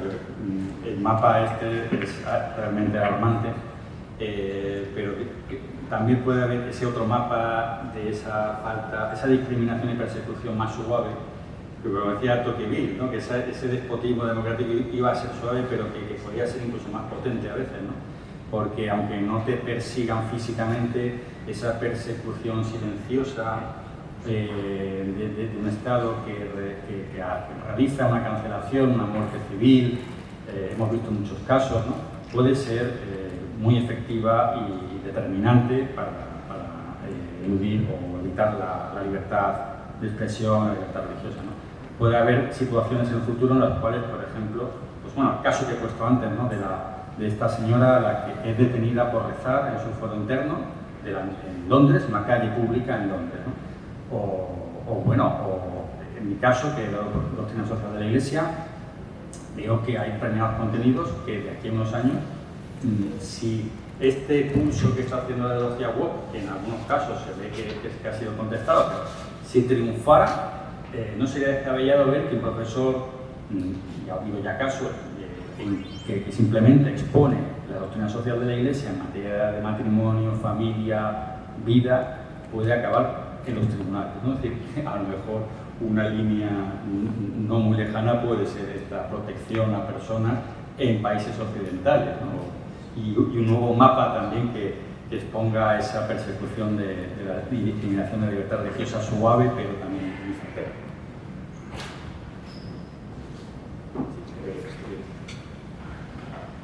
Bueno, pues nosotros la verdad es que en Hay Derecho nuestro origen es la información, ¿no? Empezamos como un blog en el año 2010 y entonces lo que queríamos era hacer era un blog jurídico, pero lo que llamamos de política jurídica, es decir, sobre el deber ser, no sobre lo que es, o sea, no era descriptivo, sino que hacíamos una opinión, ¿no?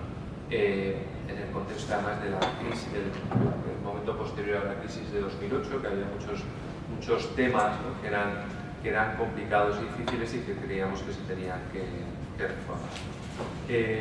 Yo creo que lo que nosotros pretendemos es justamente eso, ejercer una libertad de expresión de una manera, o sea, lo que queremos que nos caracterice es el rigor y la neutralidad, es decir, las personas que escriben tienen que ser expertas en el campo que se trata y no nos alineamos con ningún partido político, lo cual no quiere decir ser equidistante en los asuntos que tratamos, ni muchísimo menos, ¿no? Es decir, cuando estamos convencidos que algo somos radicales, por decirlo de alguna manera, en esa defensa, como lo hemos sido, por ejemplo, en el tema de la amnistía, ¿no? Y lo estamos siendo ahora en el tema de la defensa de las instituciones del Ministerio Fiscal y la Judicatura que consideramos amenazadas, y también el tema de libertad de prensa cuando ha habido casos que nos han preocupado, como he dicho.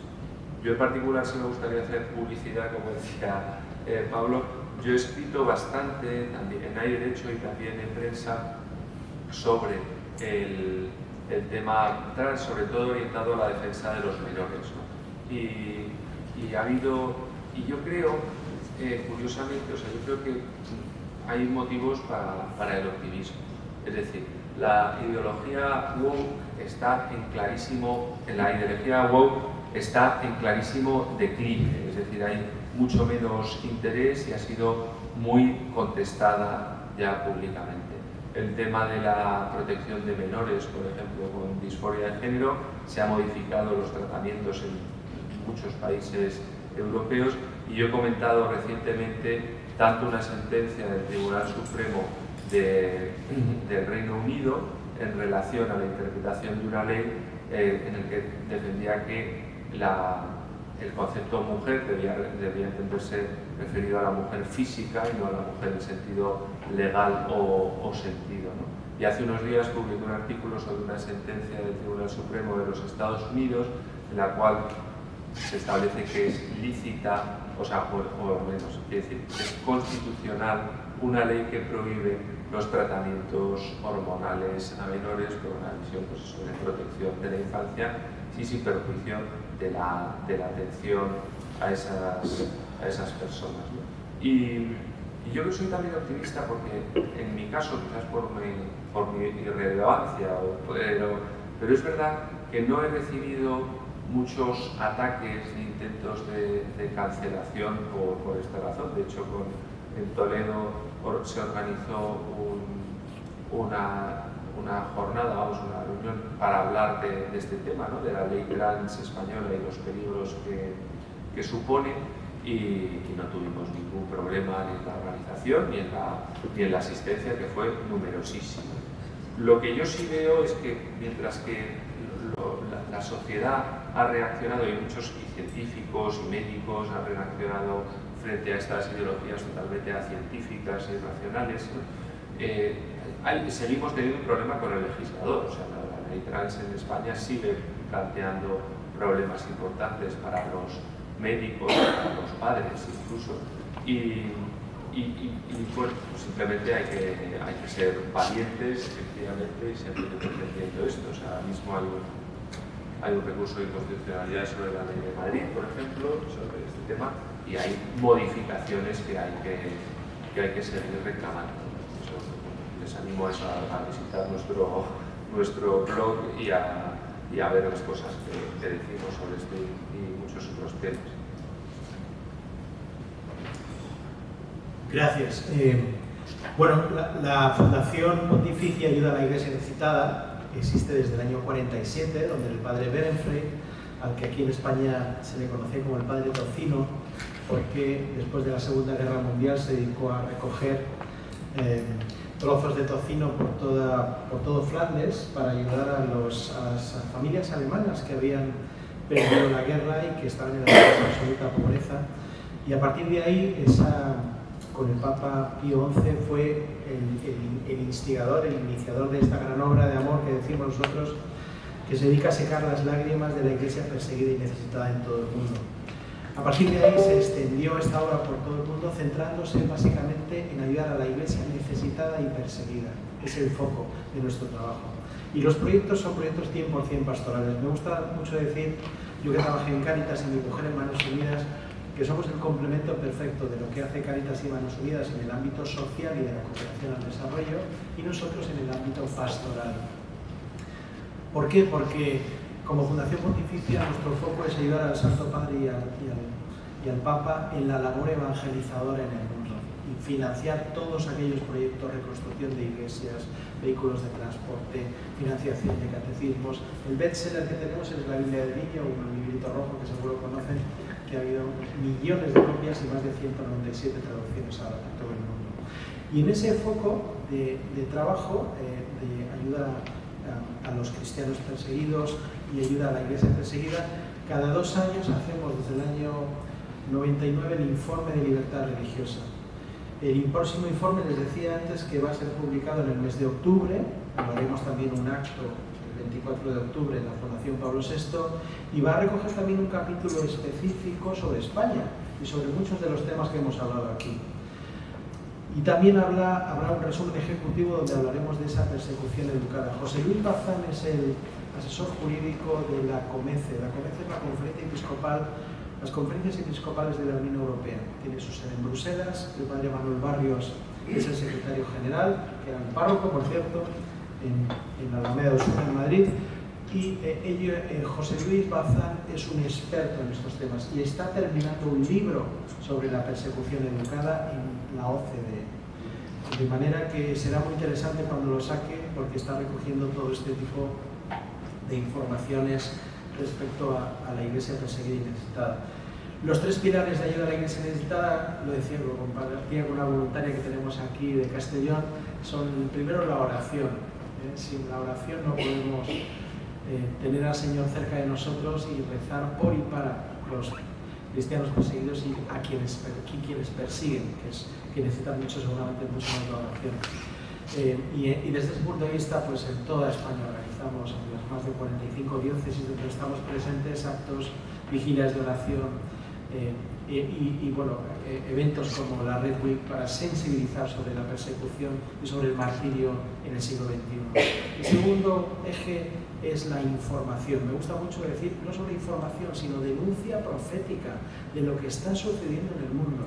Los asesinatos hace poco en Nigeria de personas quemadas, cristianos, las violaciones de los derechos humanos en Pakistán contra mujeres, contra cristianos, o la realidad que viven en países como en Corea del Norte, hay que visibilizarla. La directora de Cáritas Jerusalén hace muchos años, cuando yo trabajaba en Cáritas, me dijo: cuando volváis a vuestros países, haced visible lo invisible. Y eso es lo que pretendemos desde Ayuda a la Iglesia Necesitada, visibilizar esa situación de persecución y de martirio que viven muchos cristianos en el mundo.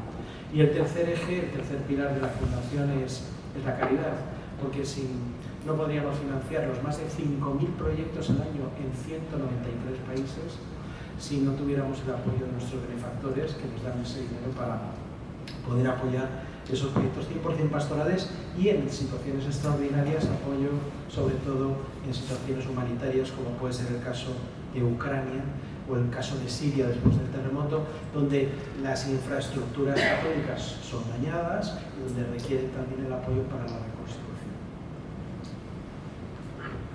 Muchas gracias. Tenemos un café, pero si hay alguna última pregunta para el profesor José Manuel Martín, que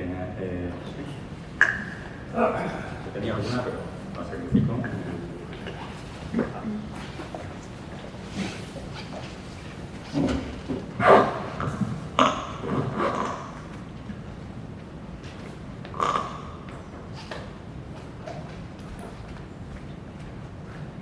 Pues buenos días. Bueno, en primer lugar, felicitarles. Soy Carmelo García de Toledo. Felicitarles por su visión y aportaciones. Y bueno, he visto que Pablo es un buen moderador porque la pregunta que ha hecho al final a Segismundo y a nuestro amigo de la Iglesia Necesitada estaba dentro de mis preguntas, pero quiero especificar algunas cosas y preguntarles. Por ejemplo, a Segismundo, que es una fundación que hay derecho, que lleva mucho tiempo, ¿no? Desde el 2010, que le dijera un logro muy importante que haya tenido para esta sociedad. A José María, preguntarle dos cosas. Es decir, ¿qué destacaría también de logro desde la fundación que inició Florentino de la Iglesia Necesitada y cuál es actualmente la principal amenaza que tiene la Iglesia Necesitada? Y luego al viejo profesor, que me ha gustado mucho, preguntarle, catedrático de la Universidad Autónoma de Madrid, cuál es la situación actual, cómo está ahora, porque yo soy también profe, no de rango suyo, en otras universidades, en Cataluña, en Barcelona y en Sevilla. ¿Cómo está en la República de Madrid la libertad de expresión, de cátedra, de pensamiento, desde su punto de vista? Y luego una pregunta global, porque hemos estado hablando en todo este curso de verano, todo giraba hacia la verdad, que es lo que debe prevalecer, ¿no? Pero sin embargo llevamos un cuanto tiempo que en esta nación el Estado ha apostado no por la verdad, sino por la mentira. Y mi pregunta es la siguiente. Ya sé que puede ser una pregunta ingenua, pero yo sé y quiero ver cuál es el trasfondo desde su pensamiento que puede tener, por qué el gobierno que está manejando esta nación se ha instalado en la mentira. ¿Qué trasfondo puede haber, no en el presente, cuidado, sino desde el punto de vista futuro? Es decir, ¿qué es lo que quiere pretender? Porque se oyen muchas cosas que yo no las voy a decir y que me cuesta creer, estando en un contexto europeo, pero sí me gustaría saber lo que nada, felicitarles por sus aportaciones y muchas gracias. Una pregunta muy interesante. Pido solo síntesis para que nos dé tiempo al café. Bueno, en cuanto a los logros de derecho, bueno, hay un logro general que es un crecimiento ininterrumpido desde que empezamos como blog en 2010, nos constituimos como fundación en 2015, hemos celebrado por tanto este año nuestro 10º aniversario y hemos crecido sin parar tanto en la repercusión como en nuestros socios. Pero ¿qué hacemos, no? O sea, ¿qué conseguimos? Hemos conseguido como cosas concretas en algo que no hemos hecho mucho porque somos prudentes con eso, que es la litigación estratégica, es decir, demandar cosas que son contrarias a la ley, al Estado de Derecho. Conseguimos la anulación de la presidenta del Consejo de Estado, ¿vale? Por no ser jurista de reconocido prestigio. lo cual no solo era importante porque efectivamente pues bueno, es el primer órgano consultivo jurídico del Estado, presidido por una persona que debe ser, según la ley y la Constitución, un jurista de reconocido prestigio, sino sobre todo porque supuso el reconocimiento por el Tribunal Supremo de nuestra legitimación para recurrir actos del gobierno que son ilegales, ¿no? Porque consideraron que teníamos un interés legítimo como defensores, como organización defensora del Estado de Derecho, y al tratarse de una institución básica, porque el Tribunal Supremo ha sido muy restrictivo en determinados casos para reconocer esa posibilidad incluso de acudir a los tribunales para impugnar actos del gobierno, ¿no? Con lo cual eso supone, no solo en este caso concreto, sino en general, una ampliación de ese control del poder que consideramos tan importante. También hemos tenido un éxito mucho menos efectivo, pero un éxito de difusión en el tema de la amnistía, ¿no? Nosotros presentamos un documento con más de 100.000 firmas, que para una organización pequeña como la nuestra es importante, y lo presentamos en el Congreso, y después hemos tenido éxito también en nuestra relación con uno de los apoyos fundamentales en la defensa del Estado de Derecho, que no podemos confiar solo en eso, tenemos que hacerlo nosotros, pero que es importante, que es la relación con la Unión Europea, ¿no? En los últimos 3 informes sobre el Estado de Derecho que ha publicado la Comisión Europea, que publica anualmente sobre cada uno de los países, la institución más nombrada en relación con las denuncias hechas y las alegaciones y aportaciones hechas ha sido la Fundación Hay Derecho, ¿no? O sea, así como elementos concretos, ¿no? Y todo eso yo creo que lo que se produce, y lo sabemos también por referencias, es un efecto de vigilancia. Todos nos portamos un poquito mejor cuando nos miran, ¿no? Los demás. Y nosotros sabemos que, por ejemplo, cuando llega cualquier escrito a instituciones como el Defensor del Pueblo, etcétera, la gente, o sea, porque nos lo comunica la gente dentro, dice, se miran con mucho cuidado las cosas que presentamos, etcétera. Y yo creo que el tema de la verdad es fundamental. O sea, al final aquí la cosa es, y yo no creo que sea tanto una oposición entre verdad y mentira, es decir, no es que se busque la mentira, que también un poco, sino quizás la oposición es entre verdad y relato, ¿no? Es decir, lo que se trata es de manipularnos, de manipular a la gente o manipular a una parte de la gente creando un relato que es que mueve determinadas teclas emotivas, también apelando a las emociones de las personas, ¿no? Entonces, y con eso, pues un ejemplo, cuando ganamos la sentencia de Valerio, de la presidenta del Consejo de Estado, Bolaños salió en la tele diciendo que le parecía mentira que una organización privada pudiera impugnar un acto del Consejo de Ministros. Me parece una cosa absurda, pero ¿cómo? Pero tendremos que discutir si está bien, si está mal, si teníamos razón, si no teníamos razón.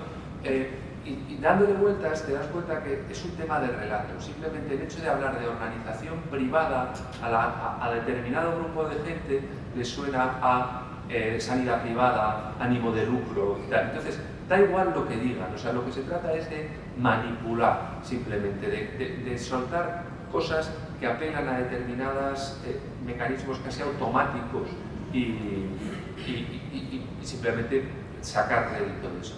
Probablemente también hay un elemento más general que es esa idea de la posmodernidad, ¿no? De que no hay verdad, sino que cada uno tiene su verdad.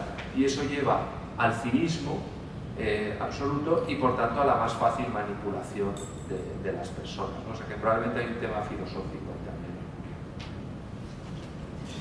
Bueno, como logros de ayuda a la Iglesia necesitada, cumplimos 60 años, entonces como ese cumpleaños significa que no lo estamos haciendo mal del todo, y sobre todo que yo, que soy el último que he llegado, tengo que reconocer todo el trabajo realizado por mis antecesores. La visibilización de lo que es la falta de libertad religiosa, la persecución en el mundo, ese acto que hicimos gracias a la colaboración de la Asociación Católica de Propagandistas de la Red Week, que si Dios quiere lo seguiremos haciendo cada 2 años, la presentación que me pidieron hacer en la plenaria de la Conferencia Episcopal. Es decir, hoy día ningún obispo de este país puede decir que no conoce la labor de la Fundación y lo que hacemos. Luego la transparencia y profesionalidad. Yo creo que hemos crecido hacia un nivel de trabajo y de transparencia que permite que más de 27.000 benefactores nos permitan ser independientes. No recibimos ninguna subvención pública. Toda la financiación de ayuda a la Iglesia necesitada forma parte de personas particulares o empresas o fundaciones sin ninguna vinculación pública.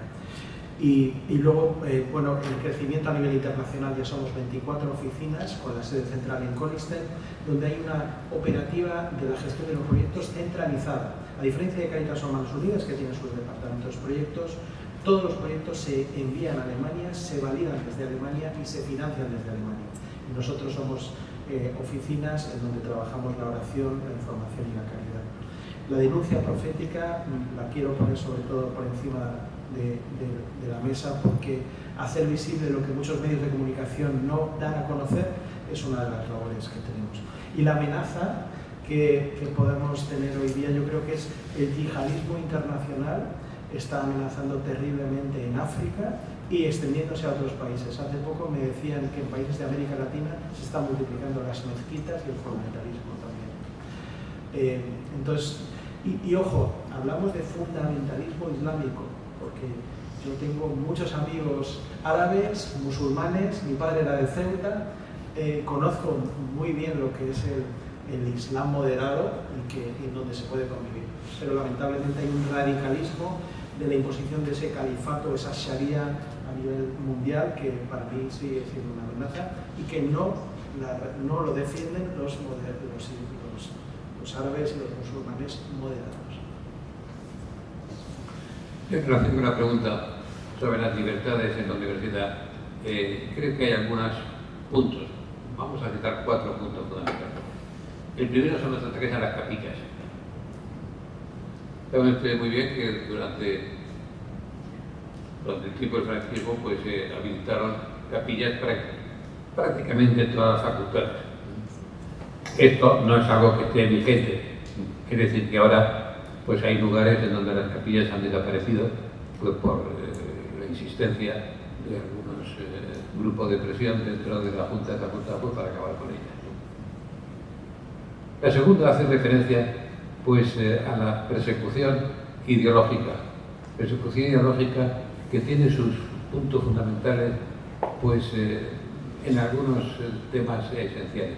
Uno es la agencia que tiene el Estado pues, para calificar a los estudiantes, a los jóvenes doctores que quieren hacer carrera universitaria y darles el título pues, de profesor encargado de doctor o cosas por el estilo, ¿verdad? Profesor titular, catedrático, etc.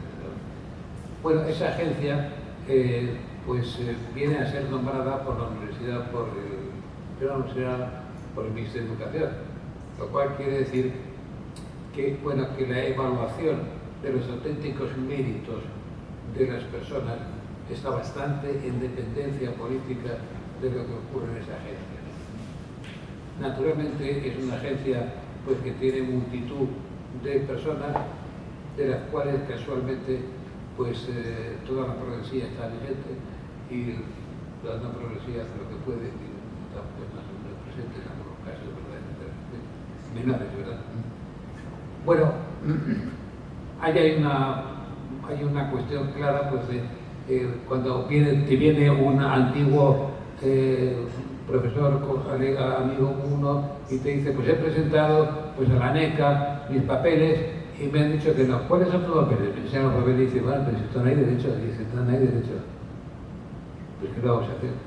Bueno, pues se puede hacer un recurso, pues se puede hacer un recurso, pero el recurso primero lo resuelve la misma NECA, ¿no? Con lo cual, no puedes terminar ante los tribunales. Sí, bueno, o sea, eso es algo así como declarar la guerra civil, vamos, es un asunto que no va a ninguna parte, ¿no? Dentro de la NECA está también la evaluación de los proyectos de investigación y eso pues también está bastante mediatizado por cuestiones ideológicas. En tercer lugar está la cuestión del idioma. Pues es evidente que el idioma está absolutamente prohibido en Cataluña. Eso tiene la universidad pues algunas excepciones, etcétera, que no voy a entrar en ellas, pero lo que está claro es que hay organizaciones en Cataluña de gente que intenta defender al español en la universidad y quieren ser corridos pues prácticamente por todos sitios, ¿verdad? Porque parece que eso es increíble, ¿no? Y luego también hay los ataques a políticos. Es decir, a lo mejor ustedes recuerdan, aunque seamos mayores, pues algún mal trago que tuvo Felipe González en la Universidad Autónoma de Madrid, que teniendo fama de progre, pues resultó que fue un sitio en donde recibió pues no precisamente una buena referencia. Y no voy a recordar a Pedro Sánchez en La Dana, pero vamos, si se le ocurriera ir a cualquier universidad, saldría a golpes por cualquier sitio. Por de pronto la universidad, los que se han salido a golpes, pues han sido otras personas, pues como por ejemplo fue Rosa Díez, que no consiguió pues, colocar en la universidad, y otra gente, ¿no? Eso es más o menos el espectáculo. Profesores que sean corridos por los alumnos, por sus ideas, pues hay muy pocos. Hay que reconocerlo que eso es un asunto bastante difícil.